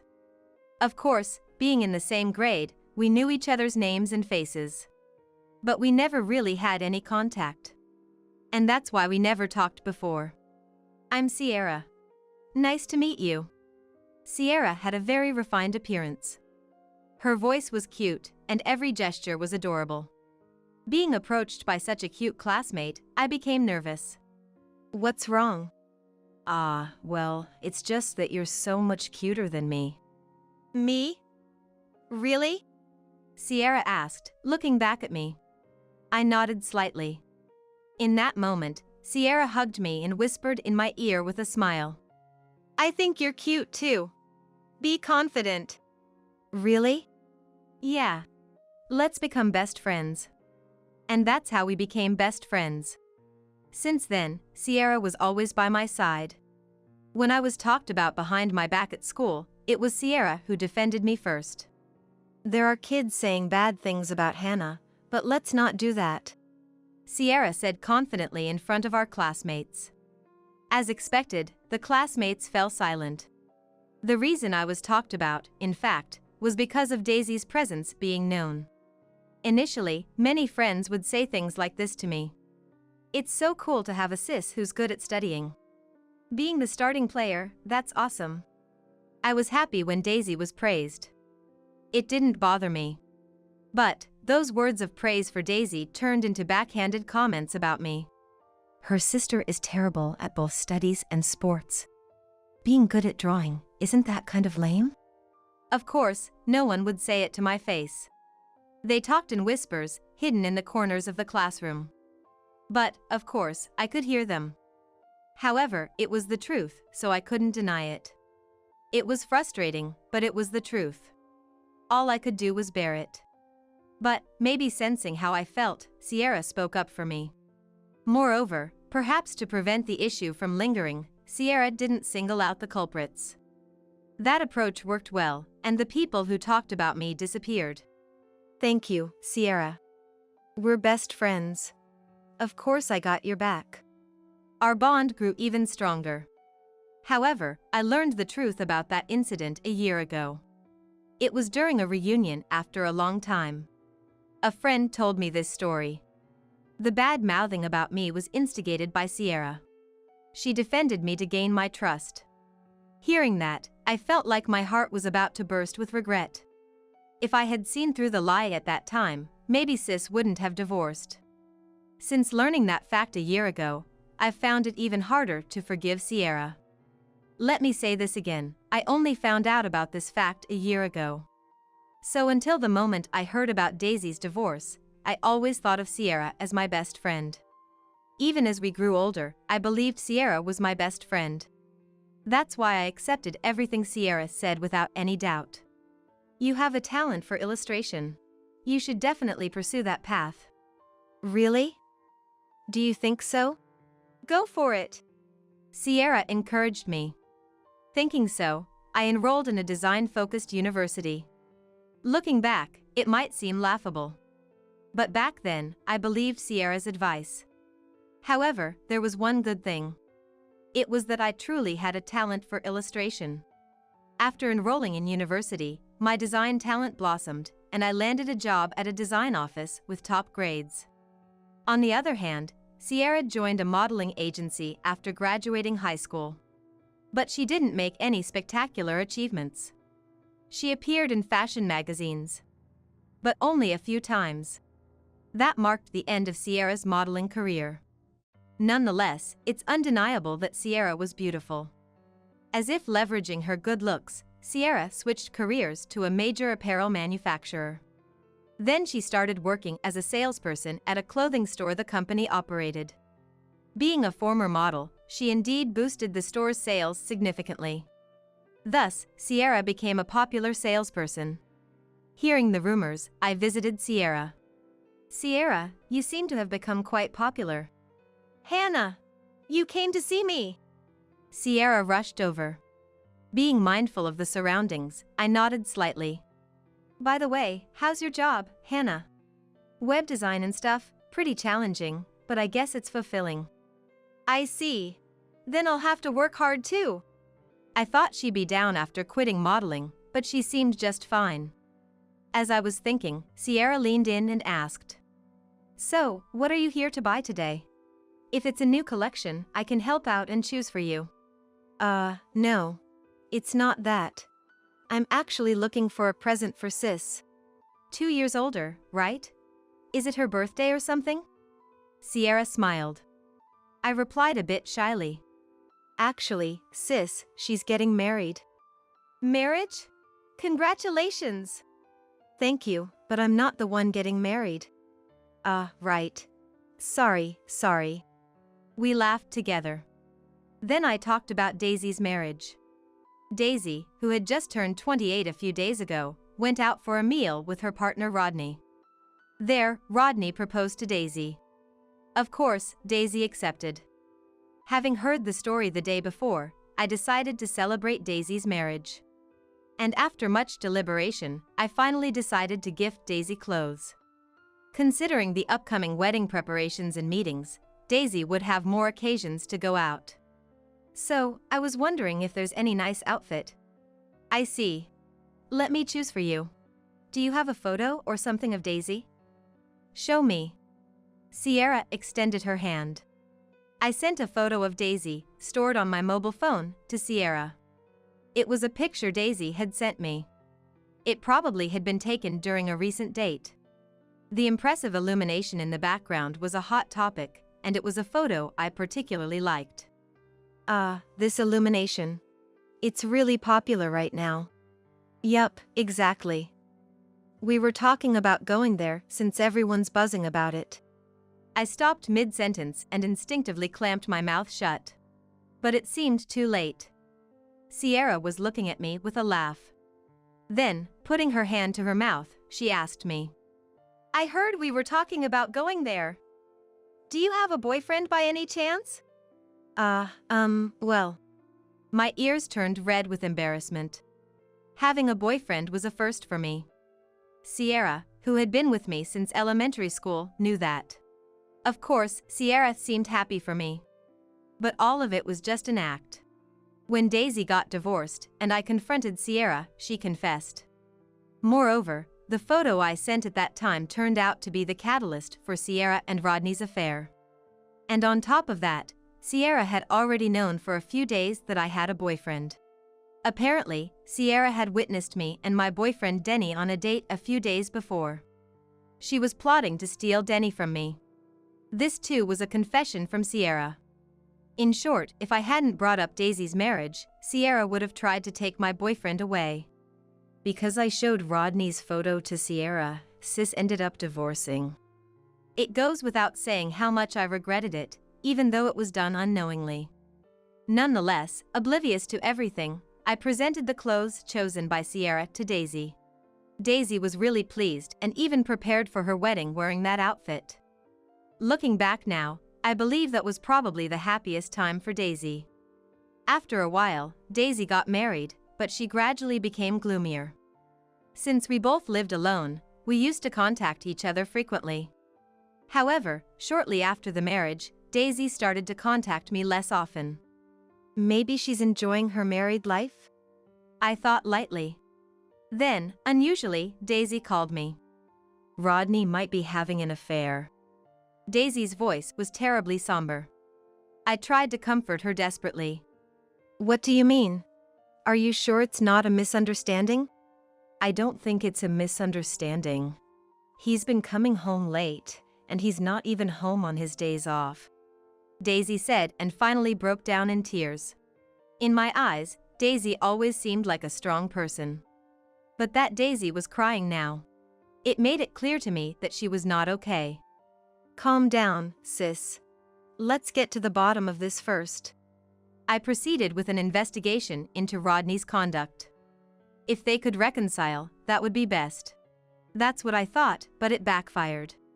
The investigation I initiated led Daisy to discover Rodney and Sierra's affair. Hearing that fact, Daisy and I confronted Sierra together. Sierra, what is this all about? What? There's nothing to it. Rodney and I are dating. That's all. But he's Sis's husband. Doesn't that make it an affair? I confronted Sierra with a strong tone. But Sierra seemed unfazed. An affair, sure, but what's the problem? He prefers a beautiful woman, obviously. Sierra glanced at Daisy. Daisy quickly looked down. Indeed, Sierra was more beautiful than Daisy and I. But if you consider what's inside, Sierra is overwhelmingly inferior. At any rate, Sierra, who could cheat without remorse, was much uglier than Daisy. The argument with Sierra escalated, but she remained defiant throughout. Realizing we were getting nowhere, I decided to confront Rodney next. Rodney, too, was just as defiant. Of course, I prefer beautiful women. When I'm seen with them, everyone envies me. Rodney, do you really mean that? Yeah, I mean it. I prefer beautiful women. But I couldn't bring myself to ask why he married Daisy in the first place. It's fine. I'll be reporting the affair to both of your companies. What? If you do that, we might lose our jobs. You should have thought of that before you did it. I said it loudly. Sierra seemed a bit shaken, but Rodney remained nonchalant. Hannah, you're so naive. An affair won't cost us our jobs. What? Unless it's a crime, an affair is a personal matter. It's a marital issue, so the company won't get involved. It's true the company might think it's unsightly. But an affair isn't grounds for disciplinary action. I later found out that unless there are specific internal regulations, generally, affairs don't lead to disciplinary action. Sierra laughed triumphantly. And Rodney smirked disgustingly. Well, that's the situation. The only thing you can do is break up with me, Rodney said to Daisy. Daisy looked down, seemingly frustrated. What are you so proud of? That's... Before I could finish my sentence, Daisy grabbed my arm. In a voice as faint as a mosquito's buzz, Daisy said, It's okay, Hannah. If I can get away from Rodney, that's enough. In the end, Daisy got a settlement from Rodney through the divorce and left him. After that, Rodney apparently started dating Sierra. But I didn't care. I couldn't forgive Rodney nor Sierra. In place of Daisy, I vowed to seek revenge on the two of them. That was the only thing I was determined about. For years had passed since then. I never forgot about them for a moment. The stage is set, now, brace yourselves. On a certain holiday, I made up my mind and headed to a boutique in a bustling district. As I entered the store, I heard a female salesperson's voice. But I ignored it and approached two customers. It's been a while. Sierra. When I spoke, the woman turned around. What? Hannah. The surprised shopper was Sierra. Rodney next to her also turned around. Oh, it's Hannah. You haven't changed much, or should I say, still unpolished. I was irritated, but getting angry here would ruin the plan. I kept my cool and continued. Both of you seem well. Sierra, have you gained a bit of weight? What? No way. I'm pregnant. Sierra retorted. This reaction was as expected. This is where the real challenge begins. I braced myself to continue, but before I could speak, Sierra said this. I'm pregnant, so give me $3,000. Laughing, Sierra extended her hand. I instinctively brushed it away. There's no way I'm giving you that. And why does it have to be such a high amount? To my question, Sierra sneered. Cute kids cost money.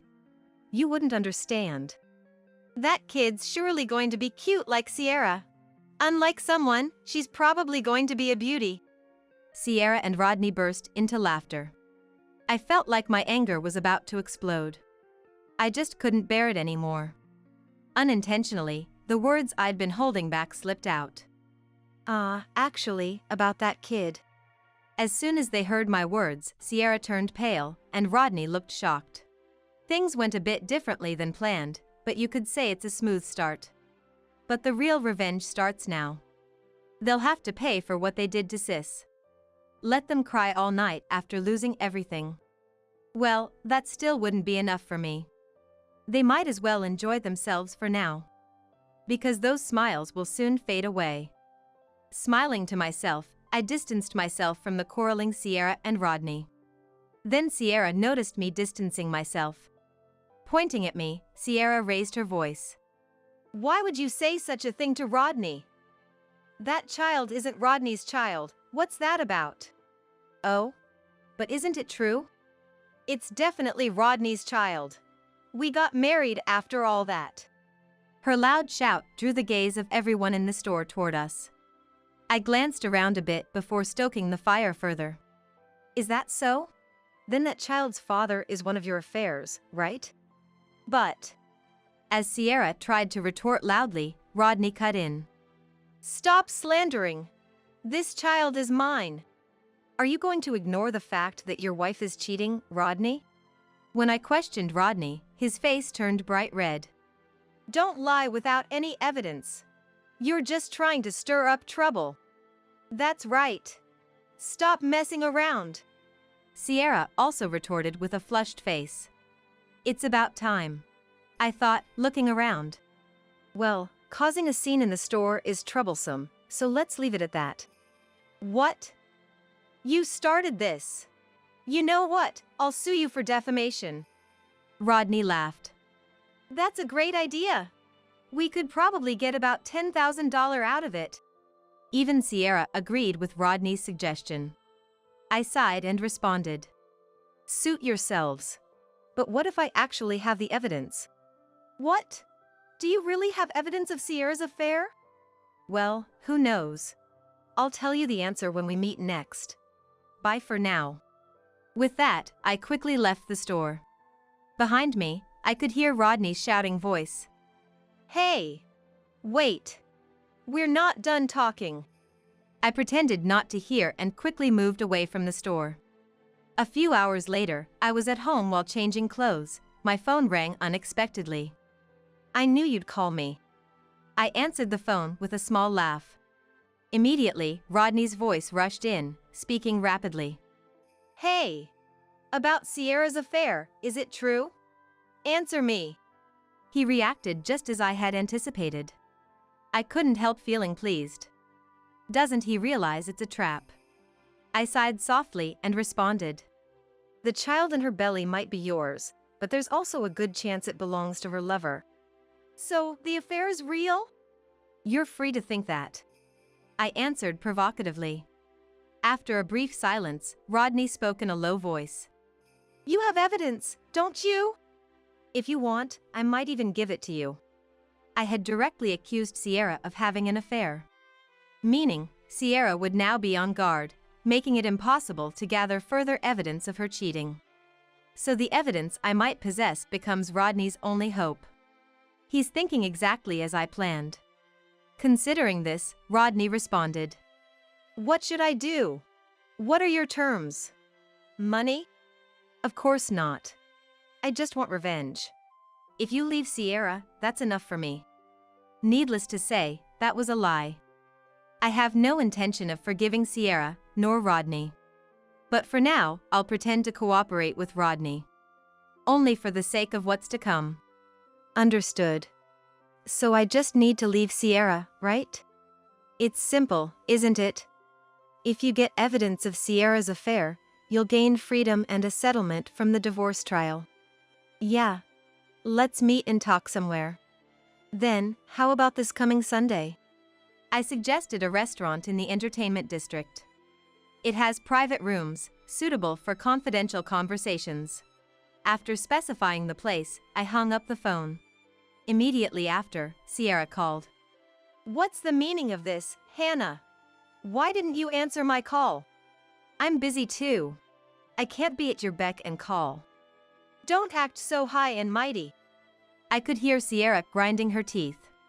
I almost laughed. So, what are you going to do about it? Because of you, Rodney and I are fighting.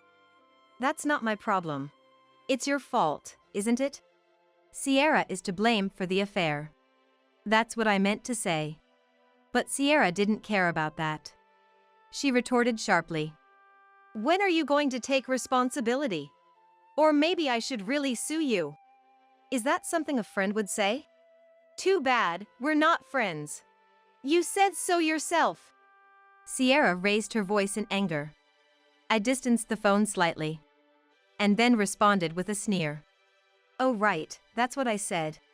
You're really infuriating. I should have made you cry more when we were in elementary school.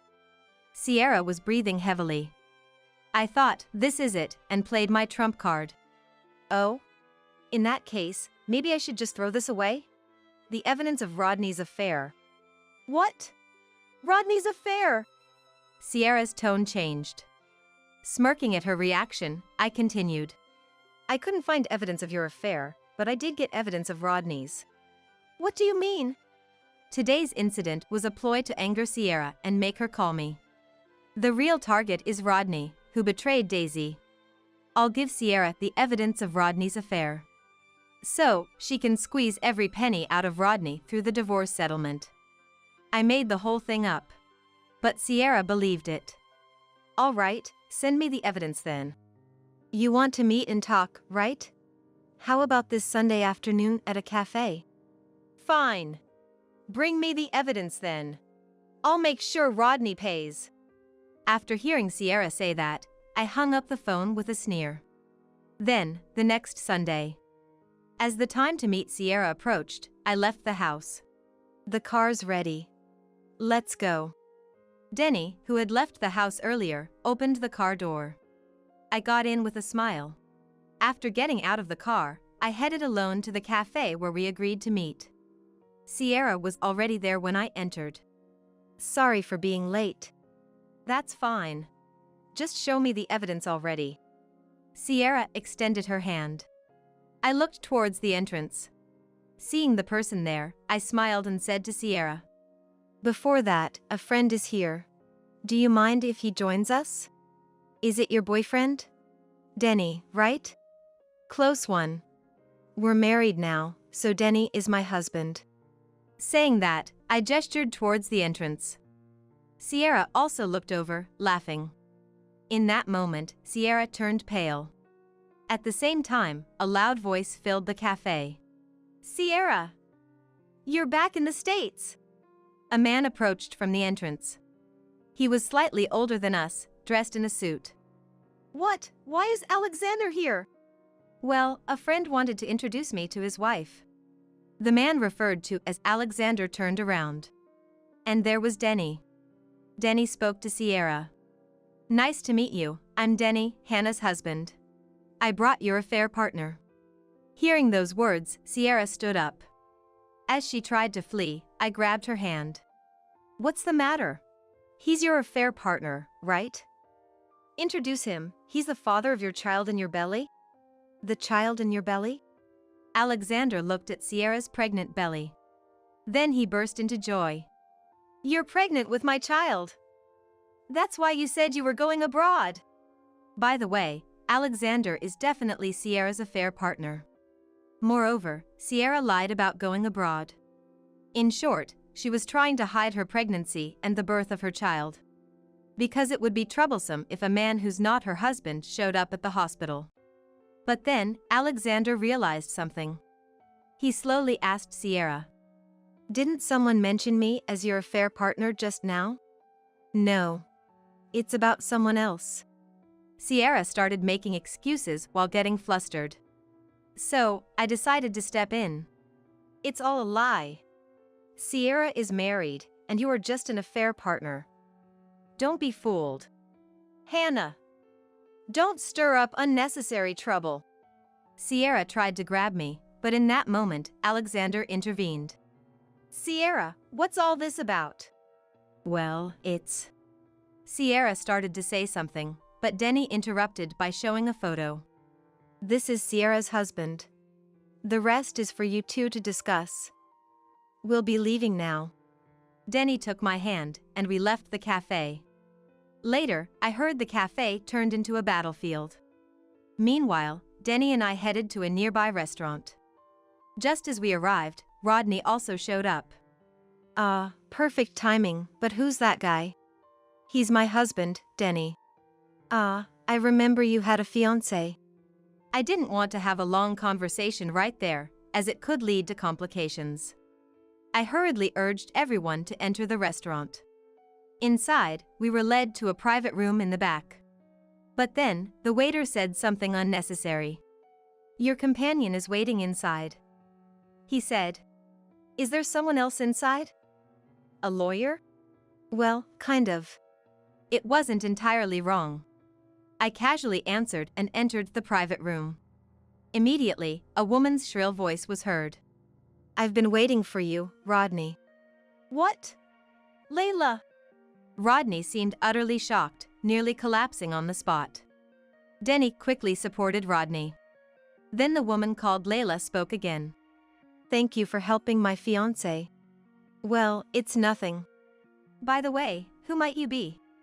Layla tilted her head. Her gesture was innocent as a young girl's. I felt it was cruel to make her cry, but I didn't hesitate to declare. I'm Hannah, the sister of Rodney's ex-wife. And this is my husband, Denny. Oh, is that so? But why would the ex-wife's sister be here? Because I'm the one who invited you all here. As soon as I said that, Rodney started to make a scene. Shut up. Don't say anything unnecessary. I won't say anything unnecessary.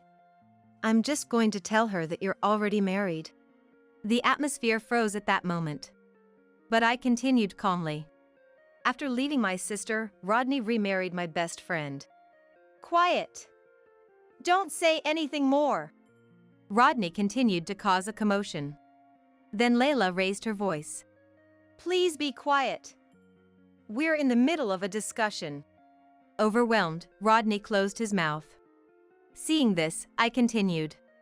Then, hiding the fact that he was already married, he started a relationship with you. I narrated Rodney's current situation, his infidelities, and everything else. And ended with the fact that Rodney's current wife, Sierra, was pregnant. So, you're saying I was being cheated on? Layla asked. Well, yes, that's how it appears. Regardless, it's good timing. My father is also here, so we can have a thorough discussion. Layla gestured behind her. Looking back, there was a man with a fiery red face. So, that must be her father. I thought, and then Layla suddenly raised her voice. You do know my father is a lawyer, right? Rodney, are you prepared? Layla glared sternly at Rodney. Rodney, slightly intimidated, began to make excuses. It's not like that. My wife Sierra has been cheating, and I was planning to divorce her. So, you're not yet divorced? No. I mean, that's enough. I will sue you, Layla declared, and at that moment, Layla's dad grabbed Rodney. So you're the father? Nice to meet you. Rodney tried to smooth things over with a greeting. But it was futile. The room erupted into chaos, so Denny and I retreated outside. There, I told the staff who had rushed over due to the commotion. There's a disturbance inside. Please call the police. With that, the staff member called the police. The police arrived promptly. Later, we were also questioned, but ultimately it was treated as a family dispute and ended with a stern warning. However, while most were let off with that, it was not the end for Rodney. The police involvement became a problem at his workplace. Of course, the cause of the disturbance was thoroughly investigated. As a result, the affair came to light. Naturally, an affair alone would not lead to dismissal. But the company took issue with the police involvement. In the end, Rodney was pressured to submit his resignation and reluctantly left the company. It's your fault. What are you going to do about it? If you feel bad, lend me some money. If you keep bothering me, I'll call the police, okay? After that, he never contacted me again. It seems he really learned his lesson. Later, Rodney was sued by Layla and had to pay a hefty settlement. Sierra also had troubles with Alexander. Though she avoided a lawsuit, she was still required to pay compensation. Burdened with debt, Rodney and Sierra blamed each other and decided to divorce. They're now engaged in a bitter divorce battle. I doubt either will get any money in the end. By the way, to cover the legal costs and living expenses, they're both working at a well-paying construction site. I hope this time they truly reflect on their actions. Meanwhile, I reported the whole saga to Daisy over the phone. That must have been tough. Are you okay, Hannah? I'm fine. So, sis, just focus on delivering a healthy baby. Actually, after her divorce, Daisy remarried a former classmate she met at a reunion. She moved far away, but we still keep in touch frequently. Daisy is due to give birth soon, and thinking about it made me want a child too. Maybe I'm pregnant too? I gently stroked my stomach. It felt a bit warmer than usual. So if you've taken painkillers, you shouldn't be in pain anymore. Vacuum the floor. He stared on the painkiller package I had just taken. I will. Please wait a little for the medicine to work. When I told him that, he sighed loudly and stood up. It's not like I was asking him to do the chores, he could have waited a bit.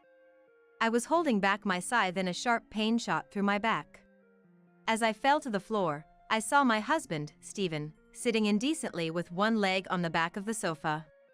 I shocked and wondered, did he just kick me, as he laughed coldly.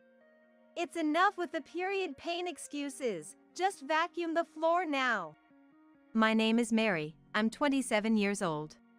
I'm a typical housewife living with my husband, Stephen. I met Stephen when I joined the company where he worked.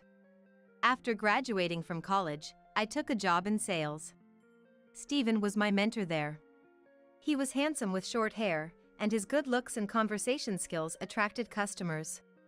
In a sales job, successful individuals are those who possess extensive knowledge and information about the products they are selling, and can utilize these insights in their sales approach.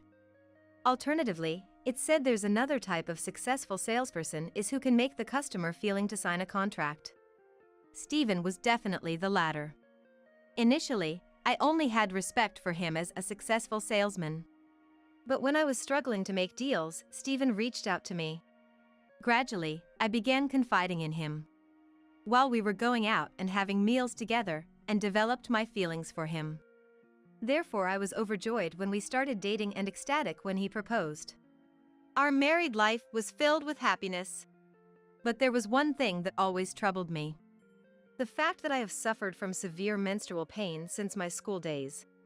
Initially, I used mild over-the-counter painkillers, but as my body got used to them, I needed stronger medication to get through my daily life. When we were dating, Stephen would adjust his plans according to my cycle and would comfort me when I complained about the pain. I thought this care would continue after marriage. But I was wrong. Every month, the same menstrual pain occurred. Seeing me struggle to do housework without medication, Stephen would just sigh. This didn't just start in the last few years, get used to it. He started saying that to me. We both work, but Stephen earns more and contributes a larger amount to our living expenses. My earnings wouldn't be enough for living both of us, so I put extra effort into housework. During my period, I would finish as much housework as I could while the painkillers were effective, then rest a bit on the sofa before resuming. I was doing everything in order, but to Stephen, it seemed like I was just lying down and resting. No matter how much I did, he never offered a word of comfort. Then one day, we bought a new house. We had been living in an apartment, but we purchased a larger home in case we had children. Stephen's parents love socializing and often host parties with relatives. Stephen thought it was a perfect opportunity to show off our new house, and decided to invite the relatives for a party at our place. Once he made up his mind, Stephen was quick to act. He set the date for the party and handed me a list of relatives who would be attending. The list included not only names but also ages and food preferences. To my surprise, Stephen, "Make sure to prepare dishes that cater to everyone's preferences. I won't forgive any shortcuts like buying ready-made appetizers," he said in an annoyed tone. It was challenging to plan the menu as everyone had different likes and dislikes, and some favorite foods of one person were disliked by another. After days of sleepless nights for planning the menu, my period started behind than I expected. I took painkillers, finished cleaning the rooms, and decorated them with flowers the day before. I placed air fresheners and repeatedly went over the next day's party steps in my mind. Then that night, after preparing the menu, finally I went to bed. While I was preparing with the help of painkillers, Stephen had daily evening drinking and laughing loudly at the TV. I remembered Stephen like that as I fell asleep in bed. The next morning, I got up before Stephen to make breakfast and started cooking for the party while tidying up. I was checking the time constantly and kept moving. I arranged the finished dishes on the table and carefully checked every area, from the entrance to the living room and the bathroom. But it seemed the effect of the painkillers was wearing off, as I could no longer to bear the gradually intensifying pain, so sat down on the sofa. I wanted to lie down, but since I had managed to do my hair and makeup nicely, and didn't know when the relatives would arrive, I decided to just sit. As I turned my gaze towards Stephen, he was watching TV, a glass of alcohol in hand. Despite the fact that relatives were about to arrive, I wanted to say "don't start drinking now" to Stephen, but the words wouldn't come out. Noticing my gaze, Stephen glared at me. What? You're giving me that don't drink at this time look? It's not that. I'm getting nervous too. And you're just lounging on the sofa. You finished the preparations, right? Stephen put his glass on the table and walked towards me. I felt a strange tension in his stare, a bad feeling growing inside me. Everything is in order. But my period started and the painkiller's effect is wearing off, so I'm taking a short break. I'll get moving soon. Stephen sighed and glared at me. Don't coddle yourself over a mere stomachache. My mom never did that. Right after those words. Just as I thought Stephen had come up behind me, I was suddenly kicked in my back and fell off the sofa to the floor. By the time I realized that I had been kicked by someone, I was already on the floor, and it took me a while to grasp what had happened. Meanwhile, Stephen sat down on the sofa nonchalantly. And, unbelievably, he started playing games on his mobile phone. I couldn't understand what was happening or the situation I was in.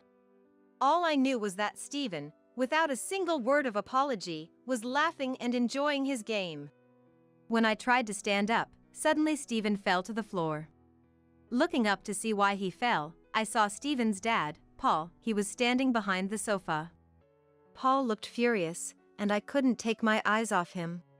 What's going on? Stephen couldn't be understanding the situation and checked the sofa in panic. Oh, Paul? Did you just push me? While Stephen was picking up his phone from the floor, and he asked Paul. I didn't push you, I shoved you, Stephen. What? Why would Paul shove me? You fools, what do you mean for kicking someone in the back? And that someone is your wife, Stephen. Stephen seemed a bit taken aback by Paul's anger. I was just a bit bold because I was drinking. Stephen tried to respond, but Paul glared at him, his excuse not mitigating the situation. Don't blame it on the alcohol.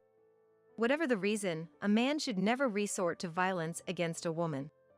What do you mean by reason? This is like discipline. Discipline? Yes, she was resting on the sofa even though the preparations weren't finished. So I was teaching her that if you don't work, you don't have a rest. It's part of discipline. Right, Mary? Suddenly asked by Stephen, I didn't know how to respond.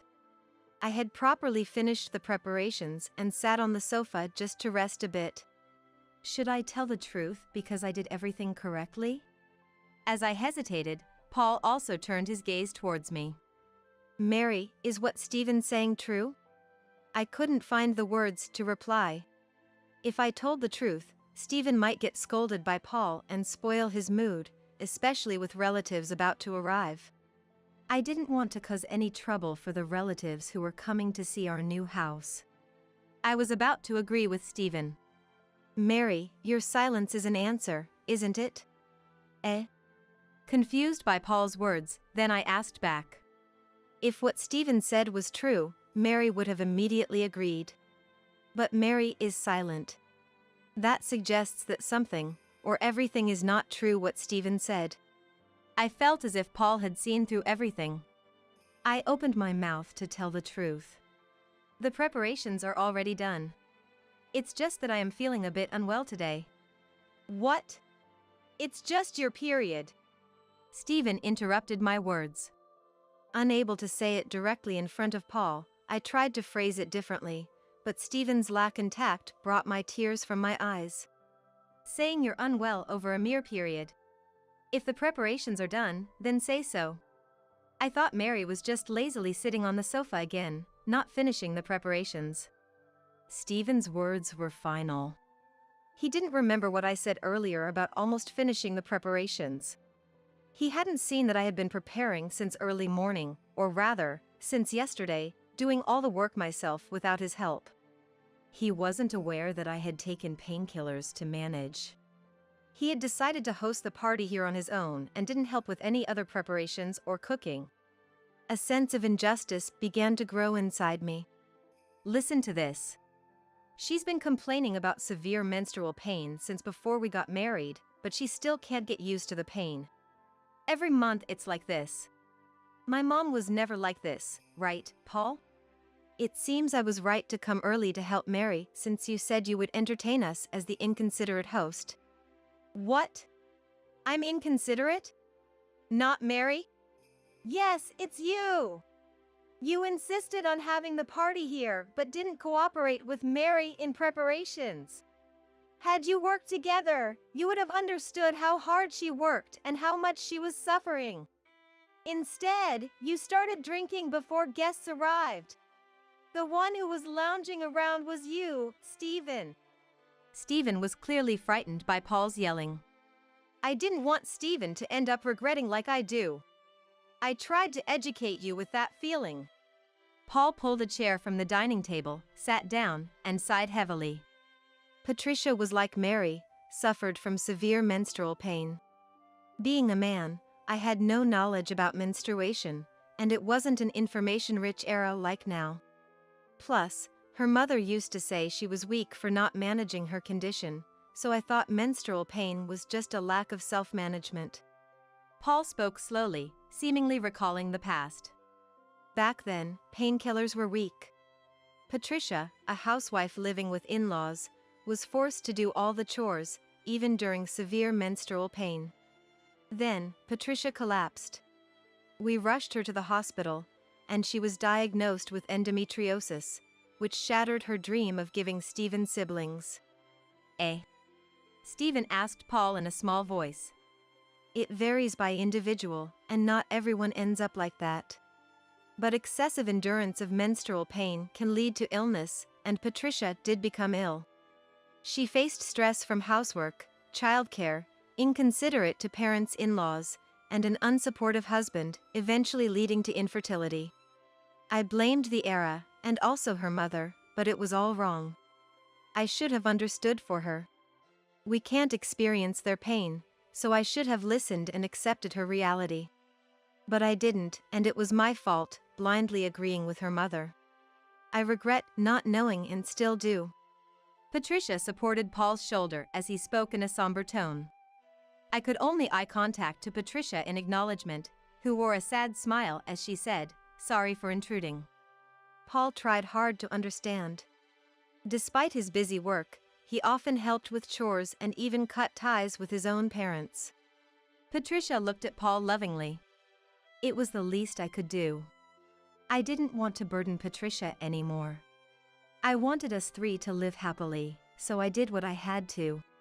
But cutting ties with parents is a big decision.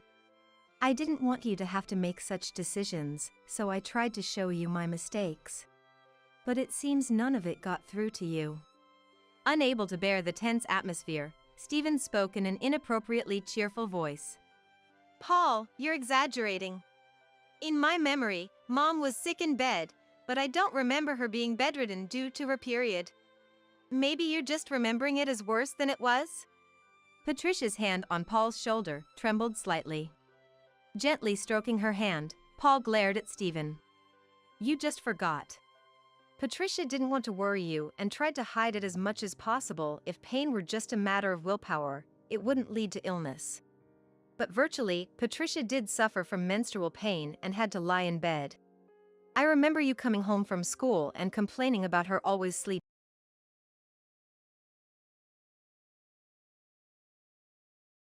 Nor Mary, but you also never saw Patricia's struggles. Paul's words weighed heavily on Stephen, his shoulders visibly drooping. I didn't know what to say or if it was even my place to speak in such an atmosphere. Then, the doorbell rang. It was 5 minutes before the appointed time, and I hurried to answer the door, cradling my aching stomach. On the screen, relatives were visible. I quickly responded and rushed to the entrance. Opening the door, the relatives greeted us with a bouquet arranged for our new housewarming. I thanked them and led them into the living room with due respect. As the relatives entered the living room, the atmosphere was still tense between the parents-in-law and Stephen, causing the relatives to exchange glances. What happened, Paul? One of the relatives asked Paul. Thank you all for coming to celebrate Stephen's new house. Sorry for the bad atmosphere, we were just arguing. Does arguing usually mess up the sofa and cushions like this? He misunderstood Mary resting on the sofa due to poor health as laziness and pushed her off. I was scolding him for that. Hearing Paul's words, the relatives' expressions turned to disbelief, and a younger-looking woman came over to me. Are you okay? You must be tired from all the preparations. I shook my head in response. No, just severe menstrual pain. Just? What did you say? There's menstrual leave at work, you know. I've used it too. Everyone's pain varies, but when it's really bad, you can apply for it at work. Why can't you rest at home? She said this and turned to Stephen with momentum. What? Stephen, taken aback, was met with cold stares from the parents-in-law and the relatives. Unable to bear the scrutiny, Stephen rushed into his room. Despite Stephen's absence, no one followed him. It seemed the relatives knew about Patricia's condition, and even the men showed understanding. The parents-in-law immediately came to me, apologizing for their son's behavior, while the relatives admired the new house and praised my cooking. No one blamed me. They were impressed with the food and showered me with compliments. I began to enjoy myself as the painkillers started to work. After a while, I received an email from Stephen. It said that because of me, he couldn't enjoy the gathering at all. He wrote about being scolded by Paul and having no allies among the relatives, wondering why it all had to be him. I was annoyed he chose to email rather than call. As I contemplated how to respond, Patricia glanced at my phone. Seeing the message, and she stood up. Paul was seeing that, then asked, "What's going on?" Patricia snatched the mobile phone from me and handed it to Paul. When Paul looked at the phone, he also stood up, just like Patricia had. He still hasn't understood anything. It seems I need to take him home and re-educate him from the basics. Although unexpected, Paul and Patricia said this, looking at each other. Later, the relatives also agreed with the idea of re-educating Stephen, and they seemed fully committed to it. After a while, sensing the atmosphere, the relatives tactfully left, and Patricia went to Stephen's room and dragging him out. Both Paul and Patricia took Stephen by the arm, and he was led away without a chance to protest. About a week later, Stephen was taken back to his parents' house. I received an email from him. According to it, he mentioned that Patricia was making him extensively study about the female body and the difficulties of menstrual pain. He was being made to do household chores under Paul's supervision, assuming Patricia was in pain. The email sounded like complaints about balancing work and housework. I laughed when reading it. Thinking about how Paul and Patricia had said they would re-educate him from the basics, and it was really happening. I wondered if Stephen now understood a bit of my feelings, which made me smile. During this time, I took the opportunity to focus on my menstrual health. Following the relatives' advice that severe menstrual pain should be checked by a gynecologist, I visited the hospital while Stephen was away. Because of the advice on medication, daily routines, and precautions was helpful. Life without Stephen's comments was surprisingly comfortable. I could live at my own pace and lie on the sofa when I felt tired. It felt like a life where I could take care of myself. I somewhat hoped for more time like this. Partly due to Patricia's intervention, I enjoyed this slow-paced life and didn't reply to Stephen's emails. Few weeks later, when Stephen returned with his parents. The parents-in-law, who came straight to the dining table, made Stephen sit in a chair in front of them and pulled out a green paper from an envelope. It turned out to be a divorce application. I thought, could this really be a divorce right here and now? But Stephen was filling in the necessary information with a pen. Stephen began filling it out, and when he finished, Paul spoke solemnly. Mary, if Stephen ever behaves badly towards you again, feel free to submit this signed divorce application. Paul's eyes were serious, and Stephen's too. During our separation, Stephen was apparently re-educated by his parents-in-law and promised to change his behavior. Since then, Stephen has kept his promise, not showing arrogance and even willingly doing housework, especially during my period. Gradually, he stopped making derogatory comments about menstruation. Our life has become more peaceful, and I am relieved. From now on, I plan to live without overexerting myself, paying attention to my health, and taking care of myself, paying attention to my health and taking care of myself.